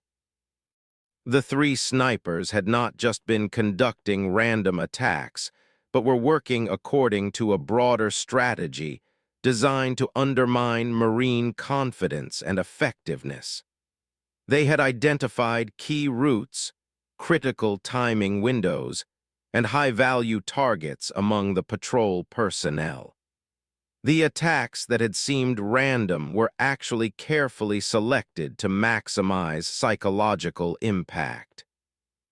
"This document here," one of the translators said, pointing to a page in the journal, "talks about breaking the will of the occupiers."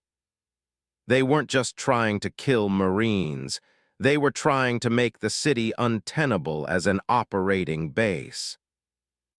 "Terrorism dressed up as military tactics," Reeves commented grimly. "Or military tactics used for terrorist purposes. The line gets blurry in this kind of conflict." Sarah was studying one of the maps that showed marks in the Eastern District, an area where few attacks had occurred so far. "Sir, look at this. These marks are all in the commercial district near the main bazaar. Multiple positions marked, notes about sight lines and civilian traffic patterns. I think they were planning something big." Reeves leaned over the map. "The bazaar has the highest concentration of civilians in the city. If they attack there, casualties could be significant. When are the marks dated?" The translator checked the journal. "Within the next week. The notes suggest they were planning to coincide with a local market day when traffic would be highest." "We need to disrupt this," Reeves decided. "Increase patrols in that area, add visible security presence. Make them think twice about executing this plan." "Sir," Sarah interjected, "with respect, if we change our posture too obviously, they'll know we found their materials and they'll just adapt. They're already going to be suspicious when they find the factory cleaned out. If we also change patrol patterns dramatically, they'll go to ground and we'll lose any chance of tracking them." "What are you proposing?" "We let them think the plan might still work. We maintain normal patrol patterns but add concealed assets. Jimmy and I can be in position, waiting. If they attempt to execute this operation, we can intercept them." Reeves considered this, weighing the risks of using the bazaar as potential bait against the opportunity to finally catch the remaining snipers. "It's risky. If they detect your presence and abort, we've shown our hand. If they don't detect you but execute anyway, we have to stop them before they can take a shot in a crowded area." "I understand, sir, but we're running out of time. They know we captured, they know we found their factory. Every day we wait, they're adapting and preparing. We need to force the engagement while we still have some advantage." The discussion continued for another hour, tactical considerations mixing with strategic concerns and ethical considerations, about using civilians as potential bait, even inadvertently. In the end, Reeves made the decision that operational necessity required. "We do it. You and we'll establish concealed positions covering the bazaar. We'll maintain normal patrol presence but add a quick reaction force staged nearby. You have authorization to engage hostile targets if you have clear shots that don't risk civilian casualties. But Mitchell, if this goes sideways, it's on both of us. Understood, sir. The next 3 days were spent in intensive preparation. Sarah and Jimmy studied the bazaar layout, identifying the positions marked on the captured map and determining the best locations for counter-sniper operations. The bazaar was a complex environment, 3 city blocks of covered stalls, narrow passageways, and surrounding buildings that offered hundreds of potential firing positions. They identified 3 locations that matched the marks on the enemy map, buildings with clear sight lines to the main thoroughfare where military vehicles and patrols regularly passed.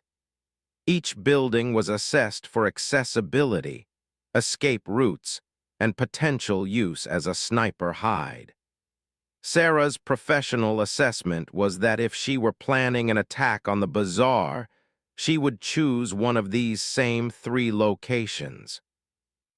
The challenge was determining which location the enemy would actually use, if they chose to execute the operation at all. They could not cover all 3 positions simultaneously with just 2 personnel, so they had to make an educated guess based on the enemy's previous patterns and the tactical advantages of each location. Sarah chose the middle building, a 4-story structure that had partial roof access and offered the best combination of sight lines and escape routes. It was the position she would choose if the roles were reversed, and she had to trust her professional judgment that the enemy would think the same way. They moved into position before dawn on the target day, accessing the building through a ground-floor shop whose owner had been persuaded to cooperate through a combination of payment and appeals to civic duty. The climb to the 4th floor was silent and careful, each step taken with awareness that any sound could alert nearby residents or worse, the enemy if they were already in position. The observation position was a corner room with windows overlooking both the bazaar and the approach streets. Sarah set up her rifle with meticulous care, ensuring the bipod was stable and the sight picture was clear. Jimmy established the communications equipment and began coordinating with the command post, and the quick reaction force staged 3 blocks away. Then they waited. The bazaar came alive with the morning crowd, vendors setting up their stalls and early shoppers beginning to browse. The cacophony of commercial life drifted up to their position, merchants calling out their wares, customers haggling over prices, children laughing as they darted between stalls. It was a slice of normal life continuing in the midst of war, and Sarah felt the weight of responsibility to protect it. Hours passed. The sun climbed higher, turning the observation position into an oven despite the broken windows providing ventilation. Sarah remained behind her rifle, her concentration unwavering despite the heat and discomfort. Jimmy monitored the radio, providing updates on patrol movements and coordination with the larger operation. At 11:15, Jimmy's hand suddenly gripped Sarah's shoulder. "Movement on the north approach," he whispered. 2 males, early 30s, moving tactically toward the adjacent building. Sarah shifted her scope toward the direction indicated. 2 men were indeed approaching the building next to their position, moving with the controlled efficiency that marked them as potential targets. They carried bags that could contain weapons or equipment, and their eyes constantly scanned their surroundings in the way of people who were both hunting and being hunted. "Could be them," Sarah murmured. "Could also be civilians with tactical awareness from living in a war zone." They watched as the two men entered the adjacent building.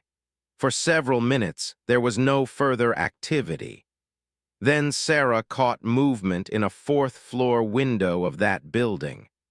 A figure was setting something up, partially obscured by curtains but visible enough to identify as a rifle being positioned on a rest. "Contact," Sarah said quietly into her radio. "Target building is the structure adjacent to our position, fourth floor northeast corner. I have visual confirmation of at least one rifle being emplaced. Appears to be preparing for a shot into the bazaar." "Copy Overwatch," came the response from command. "Quick reaction force is moving to blocking positions. Hold your position and maintain observation." Sarah's heart rate increased slightly as adrenaline began flowing through her system. This was it, the moment all the preparation and planning had been building toward. The enemy snipers were right next door, setting up for an attack, unaware they were being watched by someone with equal skill and better positioning.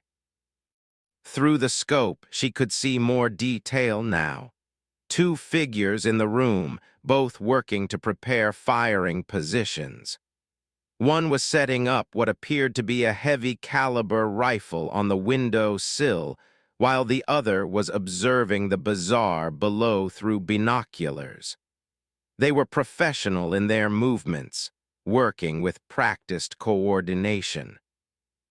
"I have two subjects in the target room," Sarah reported. "Both appear to be preparing for engagement. Estimated range to their position is 35 meters. I can take the shot when authorized." The radio was silent for several seconds as command assessed the situation. Sarah knew the calculation they were making. Engage now and risk the enemy escaping or fighting back in an urban environment. Wait too long and risk them taking a shot into the crowded bazaar below. The window of opportunity was narrow and closing. "Overwatch, you are authorized to engage on your discretion. Objective is to prevent any attack on civilian population. Quick reaction force is in position to contain any escape attempt." Sarah adjusted her breathing, settling deeper into the shooting position. 35 meters was point-blank range for a rifle of this caliber, but the tactical situation was complex. She needed to take the first subject down instantly while simultaneously being prepared to engage the second. The margin for error was 0. She selected the subject with the rifle as her primary target. He was more imminent threat, hands on the weapon, beginning to acquire a sight picture on something in the bazaar below. The second subject with the binoculars would be her follow-up target. "Taking the shot," she whispered into the radio. The world narrowed to the scope picture. The subject's head filled the lens, his features clear in the bright afternoon light. Sarah's finger moved from the trigger guard to the trigger itself, taking up the slack with practiced precision. Her breathing slowed to almost nothing, her heart rate dropping as years of training took over. The rifle fired with a sound that seemed impossibly loud in the confined space. Through the scope, Sarah saw the result instantly. The subject dropped away from the rifle, falling backward into the room. She worked the bolt without conscious thought, chambering the next round while transitioning to the second target. The second subject was reacting with impressive speed, dropping the binoculars and reaching for a weapon. But Sarah was faster, her scope already tracking to his new position. The second shot was fired less than 3 seconds after the first. Another hit, another threat neutralized. "Two subjects down," Sarah reported, her voice steady despite the adrenaline. "No further movement in the target room." "A quick reaction force is moving in," Command responded. "Maintain overwatch position." Sarah kept her rifle trained on the target room while Jimmy monitored other windows and potential escape routes. Within minutes, the sound of boots on stairs echoed from the adjacent building as Marines stormed the position. Radio reports came in rapid succession. A fourth-floor entry team in position. A breaching room now. Room secure, 2 subjects down, both deceased. Weapons and equipment present. Sarah lowered her rifle slightly but maintained her vigilance. The immediate threat was neutralized, but until the building was completely cleared and secured, the operation was not over. She scanned the surrounding windows and rooftops, looking for any indication of additional threats or accomplices. 20 minutes later, the all-clear was given. The building was secure, the 2 enemy snipers were confirmed deceased, and no other threats had been identified. Sarah and Jimmy were cleared to vacate their position and join the assessment team. Entering the room where the engagement had occurred was surreal. The evidence of her shooting was stark and undeniable. Both subjects lay where they had fallen, the precision of the shots evident even to a casual observer. One of the intelligence officers was already photographing everything while others carefully the equipment. The rifle the first subject had been positioning was a Soviet-era sniper system that was still effective in skilled hands. It had been equipped with quality optics and was zeroed for the ranges found in urban combat. Beside it were magazines of ammunition and a notebook similar to the one found at the factory. They were definitely planning to engage targets in the bazaar, the intelligence officer reported. The notes indicate they were going to wait for a military vehicle to pass through and take multiple shots into the crowd. Maximum casualties, maximum terror. Sarah felt a cold anger at the callousness of the plan. These were not soldiers engaging in legitimate military combat, but terrorists willing to slaughter civilians to make a political point. She had no regrets about the shots she had taken. Major Reeves arrived at the scene, surveying the situation with a practiced eye. "Outstanding work, Mitchell. You prevented what could have been a massacre. The entire city owes you a debt, whether they know it or not." "Sir, we need to identify these 2 and determine if there are any other members of the network still active," Sarah said, forcing herself to focus on the operational requirements rather than the emotional aftermath of the engagement. "Already in progress. We're running their prints and photographs through our databases. We've also got people checking the neighborhood for anyone who might have information about their movements or associates." The identification came back within hours. The 2 deceased were indeed the brothers had mentioned, both former Iraqi military with sniper training. More importantly, Intelligence analysis of their communications and materials confirmed what Sarah had suspected. These were the last active members of the sniper network that had been terrorizing Marine patrols for months. The next morning, Sarah was summoned to a larger briefing that included not just the base personnel, but also regional command staff who had flown in overnight. The room was crowded with officers, and all eyes turned to her as she entered. Corporal Mitchell, a colonel she did not recognize, said, "On behalf of the theater command, I want to personally thank you for your exceptional work. In less than 2 weeks, you identified, tracked, and neutralized a sophisticated enemy network that had evaded our efforts for months. The Marines operating in Al City can now conduct their missions without the constant threat of sniper attack. That's a significant tactical and strategic victory." The briefing continued with discussion of lessons learned, intelligence gathered, and recommendations for preventing similar networks from forming in the future.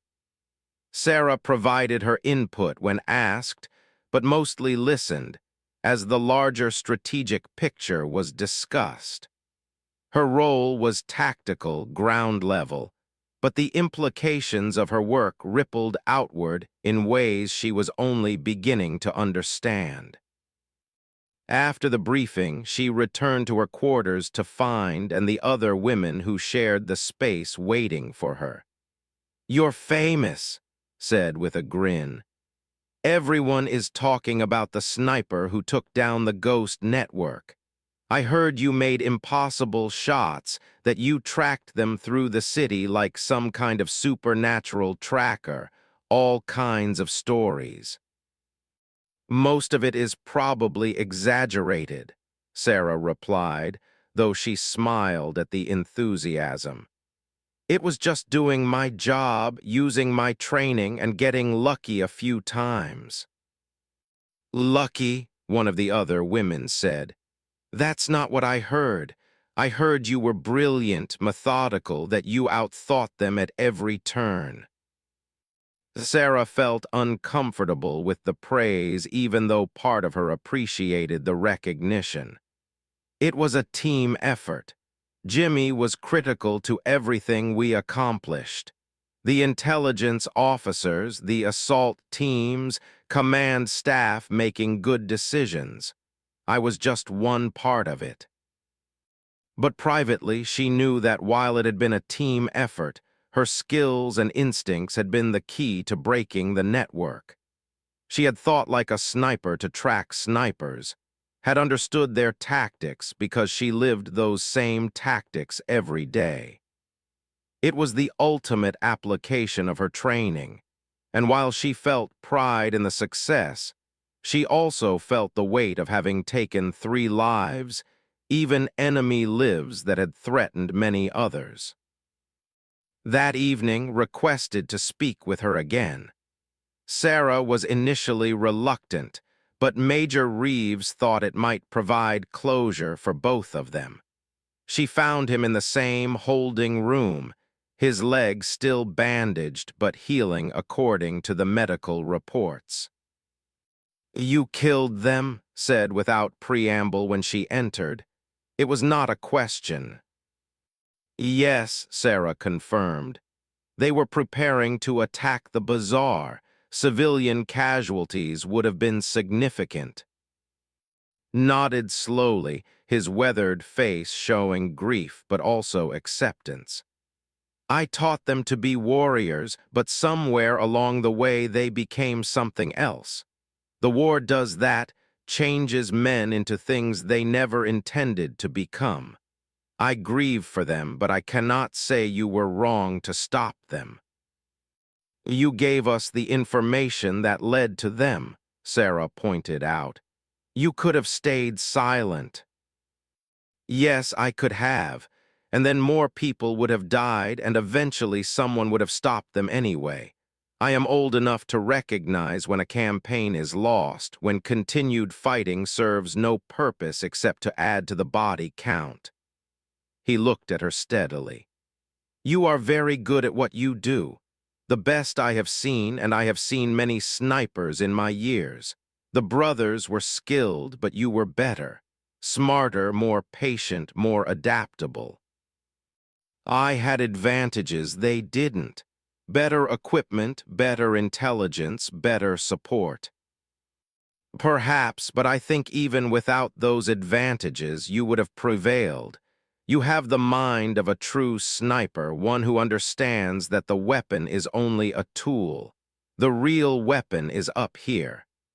He tapped his temple. And yours is very sharp indeed. Sarah did not know what to say to that, so she simply nodded in acknowledgement. There was strange respect between them. Two professionals who had been on opposite sides of a deadly conflict, but who understood each other in ways that most people never could.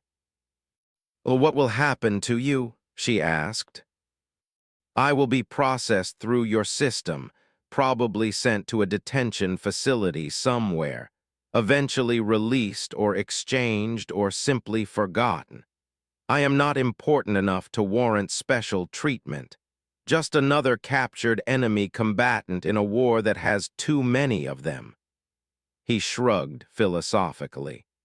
"I will use the time to rest, to think, perhaps to write down my experiences for whatever value they might have to future generations. And I will remember the American female sniper, who was better than me and mine." Sarah left the holding facility with mixed emotions. She had accomplished her mission, achieved what she had been sent here to do, but the human cost on all sides left her contemplative. War was never clean, never simple, never just about good versus evil. It was messy and complicated and full of people who thought they were doing the right thing even when their actions caused suffering. The morning of Sarah's scheduled departure arrived with the same harsh sunlight that had greeted every day since her arrival at Forward Operating Base Hawk. She packed her equipment with the methodical care that had become second nature, ensuring everything was secure and properly stowed. The rifle case was cleaned and checked one final time, the weapon inside maintained to the exacting standards she had always upheld. Major Reeves found her in the armory as she was completing her final equipment check.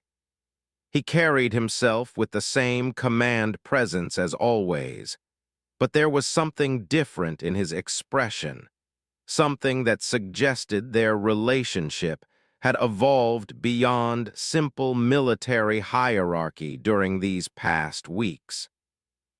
"Mitchell, before you head out, I wanted to give you something," he said, handing her a folder. "Your after-action reports have been reviewed at the highest levels. There's going to be a commendation coming your way, probably a medal, though the paperwork takes time to process through channels." Sarah opened the folder to find copies of the reports from multiple command levels, each one describing her actions in increasingly formal military language. Reading the descriptions of operations she had lived through felt surreal, as if they were talking about someone else's experiences rather than her own. "I appreciate that, sir, but I was just doing my job. Any qualified sniper would have achieved similar results given the same resources and support." Reeves smiled slightly. "That's not true, and you know it. We had qualified snipers operating in this area for months without the results you achieved. You brought something extra to the mission. Whether it was instinct, training, or just natural aptitude, you made the difference." The Marines in this area of operations are safer because of your work, and that matters more than any medal. He paused, then continued in a more personal tone. I've been doing this job for 22 years, and I've worked with a lot of talented people. You're among the best I've seen. Whatever you choose to do with your career, you have a bright future ahead. Don't let anyone convince you otherwise just because you don't fit their expectations of what a sniper should look like. Sarah understood the subtext. She had faced skepticism and doubt throughout her career, people who questioned whether a woman could have the physical and mental attributes necessary for scout sniper work.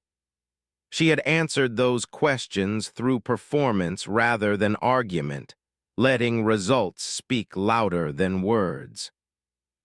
Thank you, sir, for the opportunity and for the trust you placed in me. It meant a lot. They shook hands, a gesture of mutual respect between professionals. Sarah gathered her gear and headed toward the helicopter pad where her transport was waiting. Other Marines were going about their duties, the daily rhythm of military life continuing as it always did. A few people stopped to wave or call out thanks, word having spread about her role in eliminating the sniper threat. Jimmy was waiting by the helicopter, his characteristic intensity replaced by something that looked like genuine sadness. "Going to miss having you as my sniper," he said. "Working with you was an education. I learned more in 2 weeks than I did in my previous 3 deployments." "You were a great spotter, Jimmy, best I've worked with. You kept me alive more than once with your sharp eyes and quick thinking." Sarah handed him a small notebook. "These are my notes on the operations we conducted. Tactical observations, lessons learned, things that worked and things that didn't. Maybe they'll be useful to whoever comes after me."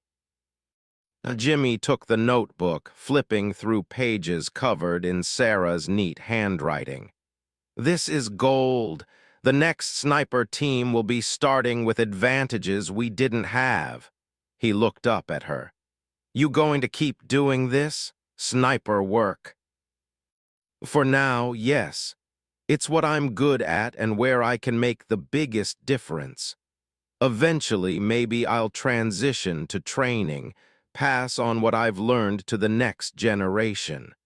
But I'm not ready to step away from operational work yet." The helicopter pilot gave the signal that they were ready for departure. Sarah climbed aboard, securing her equipment and strapping into the seat. As the rotors spun up and the aircraft lifted off, she looked down at the base that had been her home for these intense weeks. It grew smaller beneath them, becoming just another military installation in a landscape marked by conflict and endurance. The flight to the regional base where she would catch her transport back to the United States took several hours, the helicopter flying over terrain that shifted from desert to agricultural areas to urban sprawl and back again. Sarah watched it all pass beneath them, thinking about the operations she had conducted, the decisions she had made, the lives that had been saved and the lives that had been taken. She thought about, and his words about the war changing people into things they never intended to become. She wondered if that applied to her as well. Had she become harder, more ruthless, more comfortable with violence? Or had she simply become more competent at a necessary but difficult job? The line between warrior and killer could be thin, and she was constantly aware of the need to stay on the right side of that line. At the regional base, she went through the standard processing for personnel rotating home. Medical check, equipment turn-in, administrative paperwork that seemed designed to test patience as much as anything else. She found a phone and called her family, letting them know she was safe and would be home soon. Her mother cried. Her father spoke in the gruff tones he used when he was trying not to show emotion, and her younger sister demanded details that Sarah could not and would not provide. The flight home was long and uncomfortable, military transport planes prioritizing function over comfort. Sarah slept in fits and starts, her mind processing the experiences of the past weeks even in rest. She dreamed of rooftops and narrow streets, of faces in scopes and the split-second decisions that meant life or death. Landing in the United States felt surreal after weeks in the combat zone.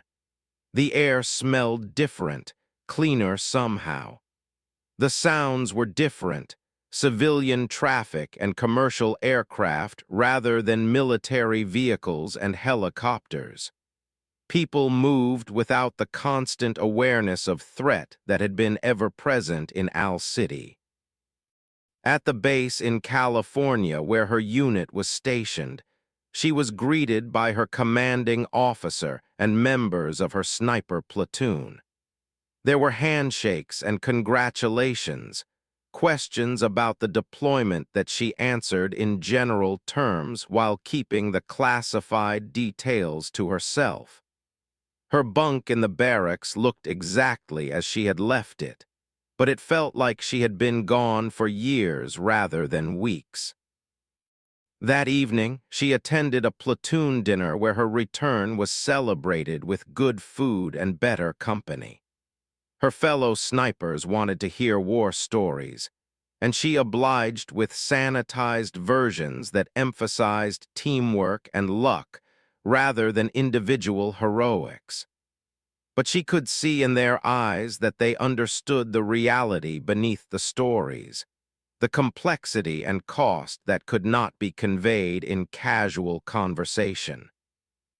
One of the senior staff sergeants, a veteran of multiple deployments, pulled her aside as the evening wound down. "I heard what you did over there, the real story from people in the chain of command. That was exceptional work, Mitchell. You represented the scout sniper community with distinction." "Thank you, Staff Sergeant. I tried to honor the training and the standards." "You did more than that. You showed that our selection and training process works regardless of who the individual is. There are people who need to see that example, who need to understand that capability is what matters, not demographics." He studied her for a moment. "How are you doing? Really?" It was the question Sarah had been avoiding asking herself. "I'm processing it, Staff Sergeant. Taking 3 lives, even enemy lives that were threatening others, that's not something to be casual about. But I believe I made the right decisions based on the information and situations I faced." That's a healthy attitude. If it ever becomes easy or casual, that's when you need to worry. The day killing doesn't affect you is the day you've lost something important. He paused. "There are resources available if you want to talk to someone professional about it. No judgment, no impact on your career, just support if you need it." "I appreciate that. Right now I think I'm okay, but I'll keep that option in mind." The weeks following her return fell into a routine of training, administrative duties, and readjustment to life in the rear. Sarah threw herself into physical training, pushing her body to maintain the edge she had developed in the field. She spent hours on the range, maintaining her shooting skills and working with newer snipers on their marksmanship and fieldcraft. A month after her return, she was called to the office of the battalion commander, a colonel she had met only briefly before. He invited her to sit and began by thanking her for her service in Al City. Then he got to the real purpose of the meeting. "Mitchell, I've received a request from the training command. They want you to develop and teach a course on urban counter-sniper operations based on your experiences. It would be a temporary assignment, probably 6 months, working with students from across the services. You interested?" Sarah considered the offer. Teaching would mean stepping away from operational work temporarily, but it would also mean passing on hard-won lessons to people who could use them in future operations. The knowledge she had gained had value beyond just her own deployments. "Sir, I'd like to stay operational as much as possible, but I also recognize that sharing what I've learned could have a multiplier effect.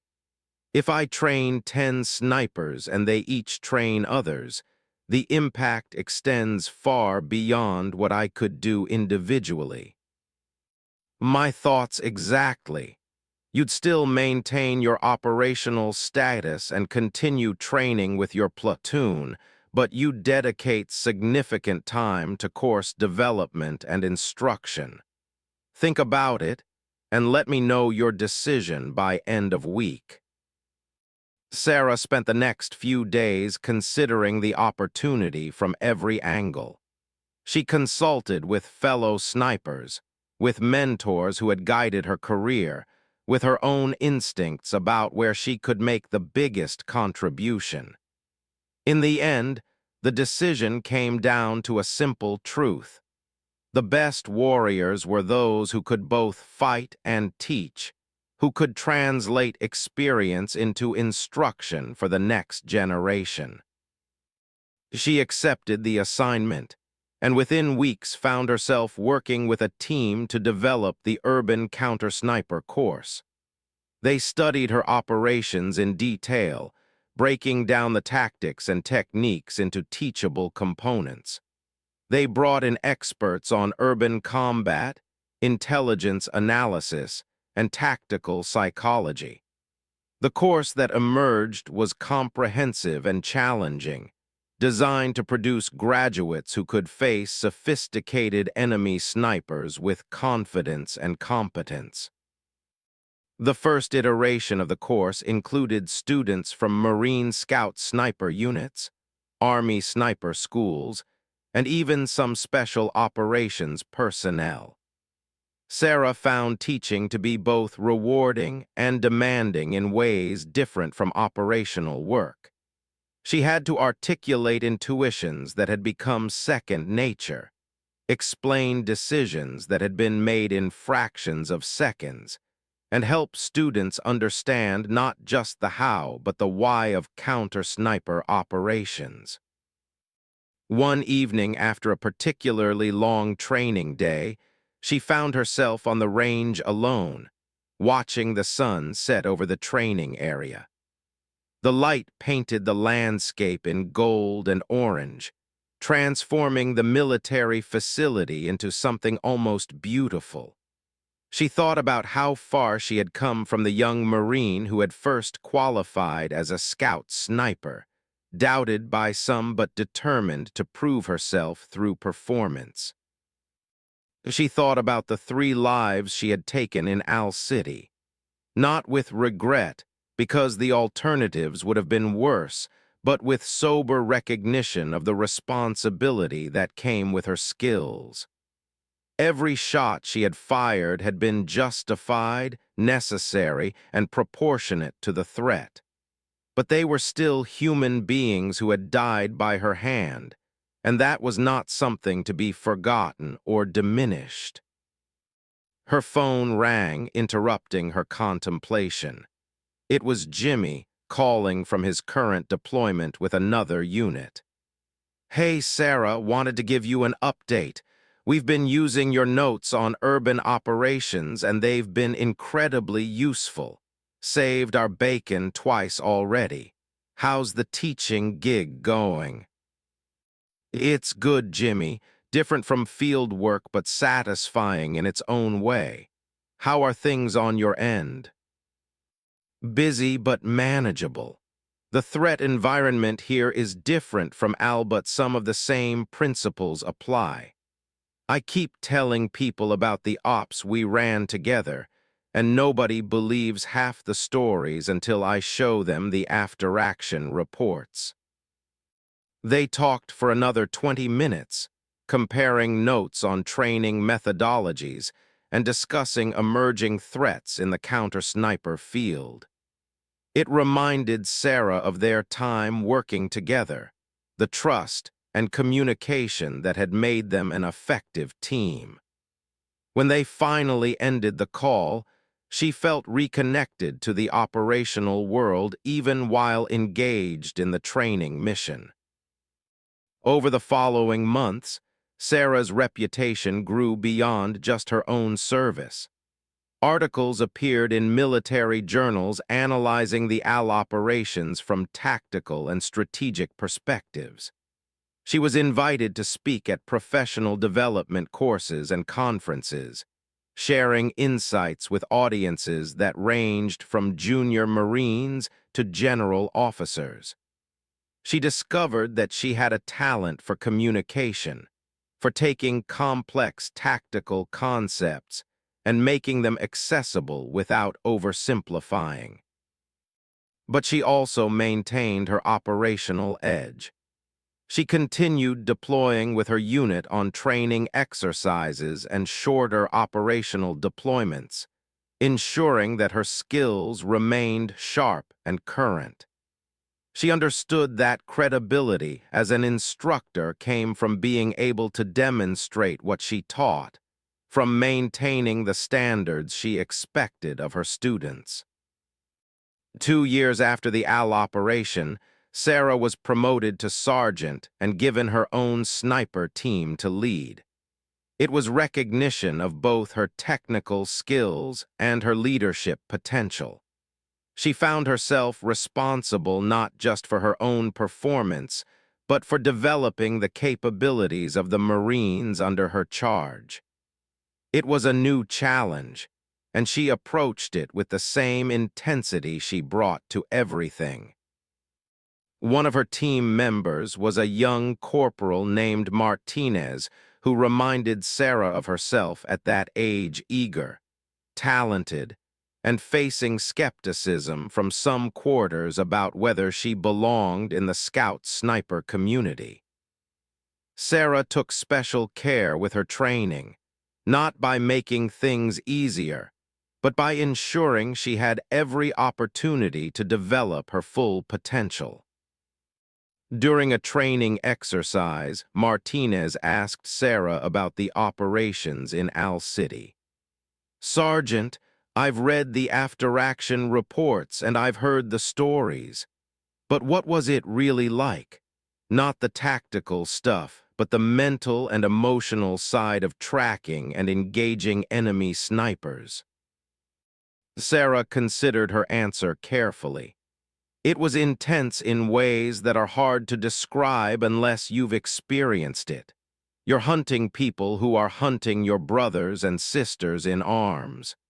Every decision matters because lives depend on getting it right. The pressure is constant, but you have to find a way to function through it, to stay focused, and make good tactical choices even when the stakes are highest. Or were you scared? Sometimes, yes. Fear is a natural response to danger, and there's nothing wrong with feeling it. The key is not letting it control your decisions or interfere with your performance. You acknowledge the fear, accept it as information about the situation, and then you do your job anyway because people are counting on you.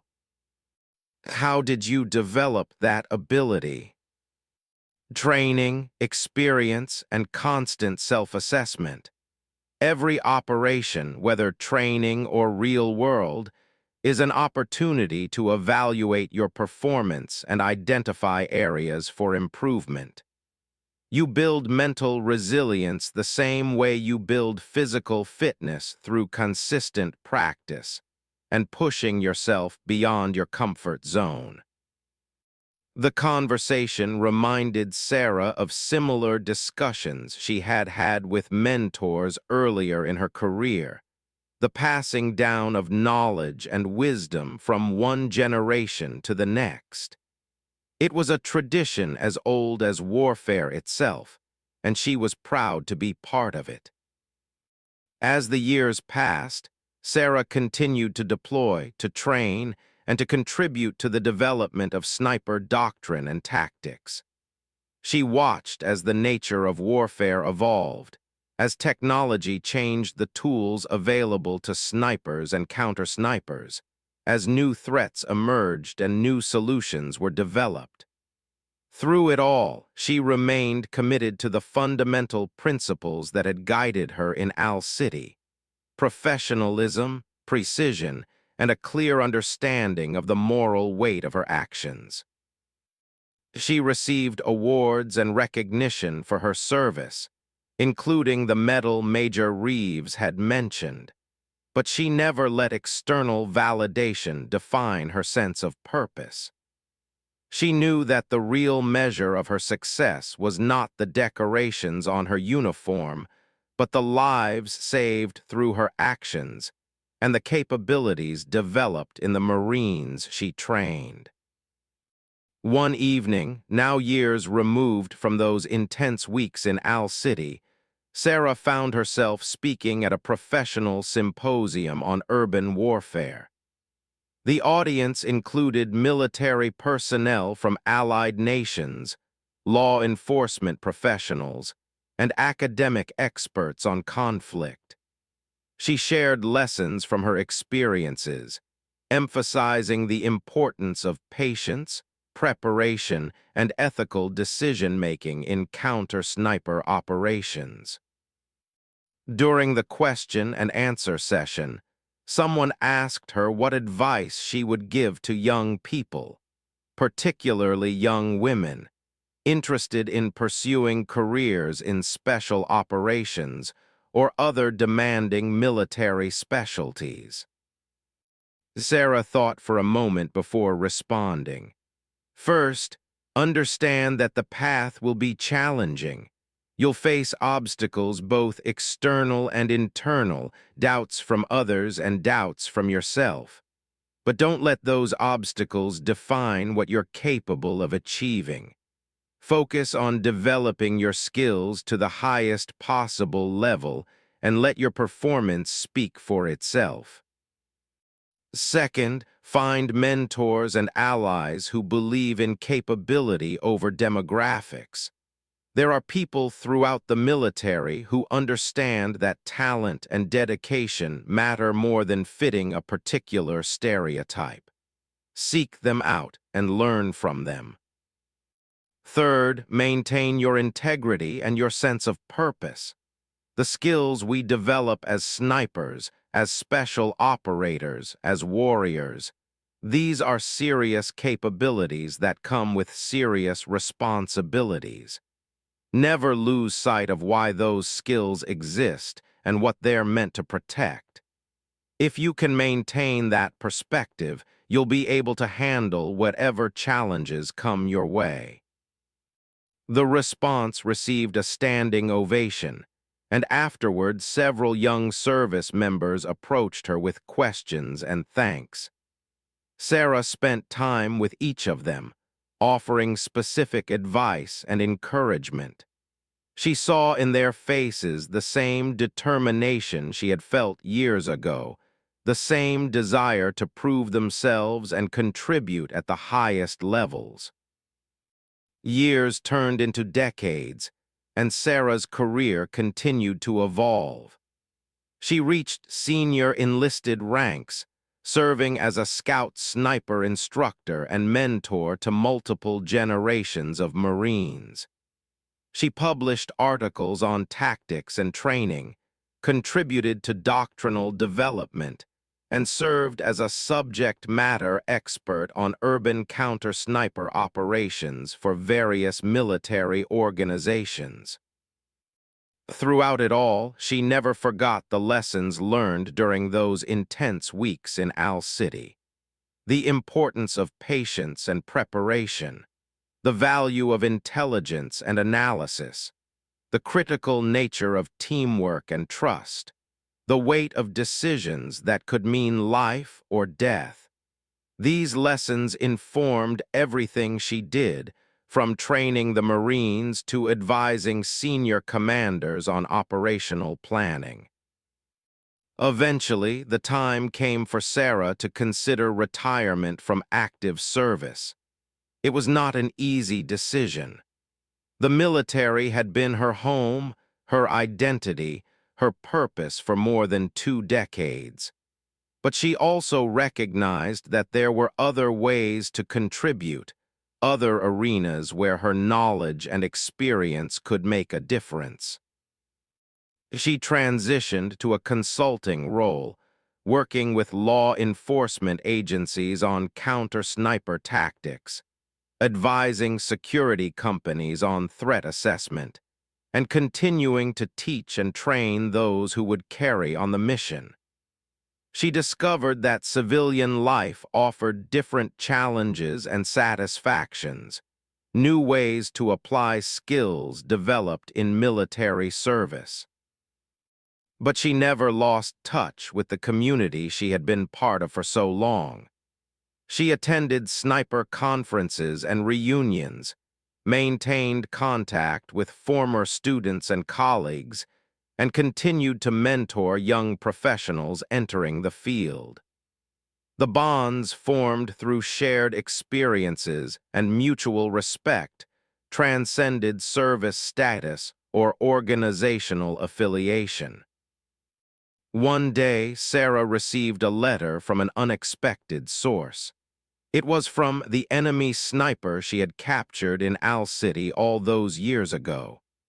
He had been released from detention several years earlier and had returned to Iraq, where he was now working as a teacher. The letter was respectful and thoughtful, reflecting on the operations they had been involved in and the different paths their lives had taken since. He wrote about his students, about trying to guide them toward education and peaceful pursuits rather than violence. He wrote about his regrets over the lives lost and the suffering caused by the conflict. And he wrote about his memories of Sarah, the American female sniper who had been better than him and his students, whose professionalism and skill had impressed him even as an enemy. Sarah responded to the letter, and a correspondence developed between them. It was strange at first, communicating with someone who had once been an adversary. But over time, they developed a mutual respect grounded in their shared understanding of the sniper's craft and the complexities of conflict.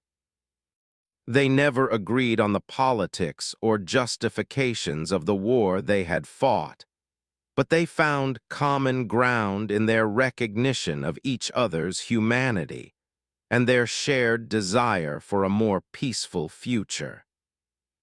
Their correspondence continued for years, touching on topics ranging from tactics and training to philosophy and ethics. It was a unique relationship, one that transcended the usual categories of friend or enemy, colleague or competitor. They were connected by their shared experiences in Al City, by the professional respect they held for each other, and by their recognition that even in war, human connections could persist. Sarah's story became part of the institutional knowledge of the sniper community. Training courses included case studies based on her operations. Her techniques were incorporated into doctrine. Young snipers studied her actions and learned from her successes and challenges. She became a legendary figure, though she always felt uncomfortable with that designation, preferring to see herself as simply a professional who had done her job to the best of her ability. As she reflected on her career from the perspective of retirement, Sarah thought about the journey that had taken her from a young Marine with something to prove to a respected expert and mentor in her field. She thought about the lives she had saved through her actions and through the training she had provided to others. She thought about the 3 lives she had taken in Owl City and how those actions, while necessary and justified, had shaped her understanding of the moral weight that came with her skills. She thought about all the people who had contributed to her success. The instructors who had trained her, the teammates who had trusted her, the commanders who had supported her, the mentors who had guided her.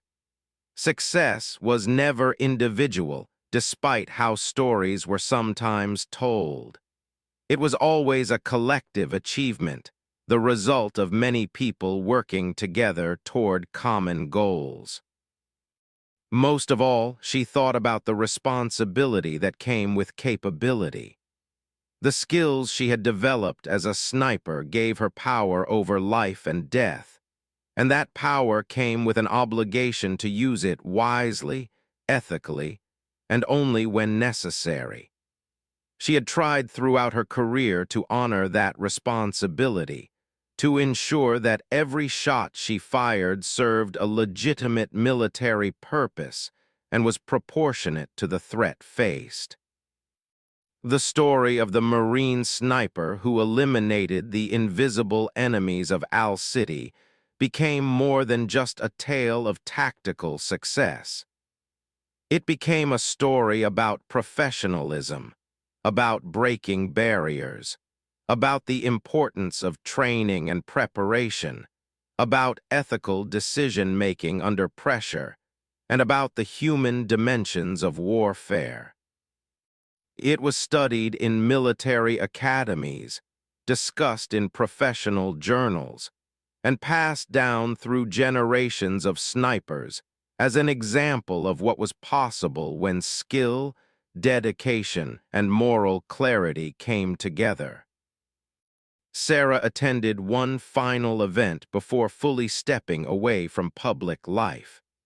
It was a ceremony honoring fallen snipers, a solemn gathering where the names of those who had given their lives in service were read aloud and remembered. Among the names were the 17 Marines who had been killed by enemy snipers in Owl City before Sarah had arrived to stop the attacks. As she listened to their names, Sarah felt the full weight of what she had accomplished. Those 17 Marines had died, but how many more would have died if the sniper network had continued operating? How many families had been spared the grief of loss because she had succeeded in her mission? It was impossible to quantify, but she knew the number was significant. After the ceremony, she spoke with family members of some of the fallen Marines. They thanked her for her service, for stopping the threat that had taken their loved ones. Some cried, some shared memories of those they had lost, and all expressed gratitude that others had been saved. It was humbling and heartbreaking and meaningful all at once. That evening, alone with her thoughts, Sarah reflected on the ultimate lesson from her experiences. War was terrible and tragic, a failure of human wisdom and compassion that resulted in suffering for all involved. But within that terrible context, there was still room for professionalism, for honor, for doing difficult things well and for the right reasons. There was still room for warriors who understood the gravity of their actions and who strived to minimize harm while achieving necessary military objectives. She thought about the young Marines she had trained over the years, now carrying forward the knowledge and values she had tried to instill. They were serving in new conflicts, facing new threats, but guided by the same fundamental principles that had guided her: precision, professionalism, ethical conduct, understanding that every shot fired had to be justified not just tactically but morally. She thought about Martinez and the other young women who had followed in her footsteps, proving through their own excellence that capability was what mattered, not gender or any other demographic characteristic. They were writing their own stories, breaking their own barriers, and in doing so, making the path a little easier for those who would come after them. She thought about and their unlikely correspondence, about the way former enemies had found common ground in mutual respect and a shared hope for peace. It was a small thing, one relationship among billions, but it represented the possibility that understanding could transcend conflict, that recognition of shared humanity could persist even after warfare had ended. As the sun set on that final day of her public career, Sarah looked toward the horizon with a sense of completion. She had served with honor, trained with dedication, fought with precision, and always strived to make decisions that she could defend both tactically and ethically. She had been tested in the crucible of combat and had emerged with her integrity intact. She had contributed to her service, her community, and her country in ways both visible and invisible. The story of the Marine sniper who had eliminated the invisible enemies was complete, but the impact of that story would continue. It would be told in classrooms and training ranges, studied by future generations, and held up as an example of what was possible when talent met opportunity, when preparation met necessity, when a warrior understood not just how to fight, but why fighting mattered and what it cost. Sarah Mitchell had been invisible to the enemy until the moment she needed to be seen. She had hunted those who thought themselves untouchable. She had proven that skill, determination, and moral clarity could overcome any advantage of terrain or tactics. And in doing so, she had saved lives, broken a terrorist network, and written a new chapter in the history of military excellence. The ghosts of Owl City had been real, but they had been defeated by someone who understood that the real power of a sniper lay not in invisibility, but in precision, not in fear, but in professionalism, not in death, but in the protection of life. That was the true legacy of her service, and it was a legacy that would endure long after the specific details of her operations faded into history. In the end, Sarah's story was not just about one deployment or one mission. It was about a career spent mastering a difficult craft, about breaking barriers with grace and determination, about maintaining ethical standards under extreme pressure, and about passing on hard-won knowledge to those who would carry the mission forward. It was about being excellent at something that mattered, and using that excellence in service of something greater than oneself.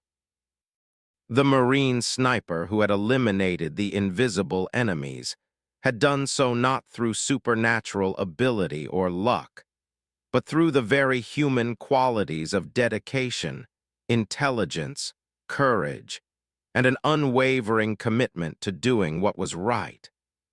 And those were lessons that transcended any single operation or deployment, lessons that would continue to inspire and guide future warriors facing their own invisible enemies in whatever forms they might take.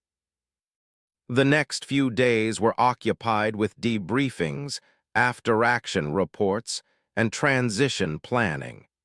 With the sniper network eliminated, Sarah's mission was technically complete.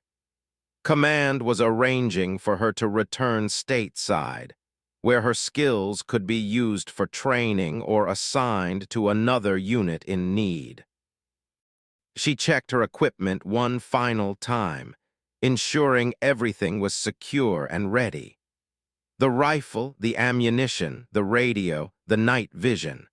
All the tools of her trade maintained with the care of someone who understood that her life and the lives of others depended on their proper functionings from the base's quick reaction force, all experienced in urban operations. They reviewed the plan multiple times, ensuring everyone understood their roles and responsibilities. The team would move into the city under cover of darkness, establish positions around the target building, and wait for the enemy snipers to arrive. As she left the command tent, she felt the weight of responsibility settle even more heavily on her shoulders. She had just been given permission to hunt an enemy who had proven exceptionally elusive and deadly. But she had also been given the freedom to operate on her own terms, to use her training and instincts without the constraints of conventional operations. Tomorrow, the real work would begin. Tomorrow, she would start hunting the ghosts of Al City.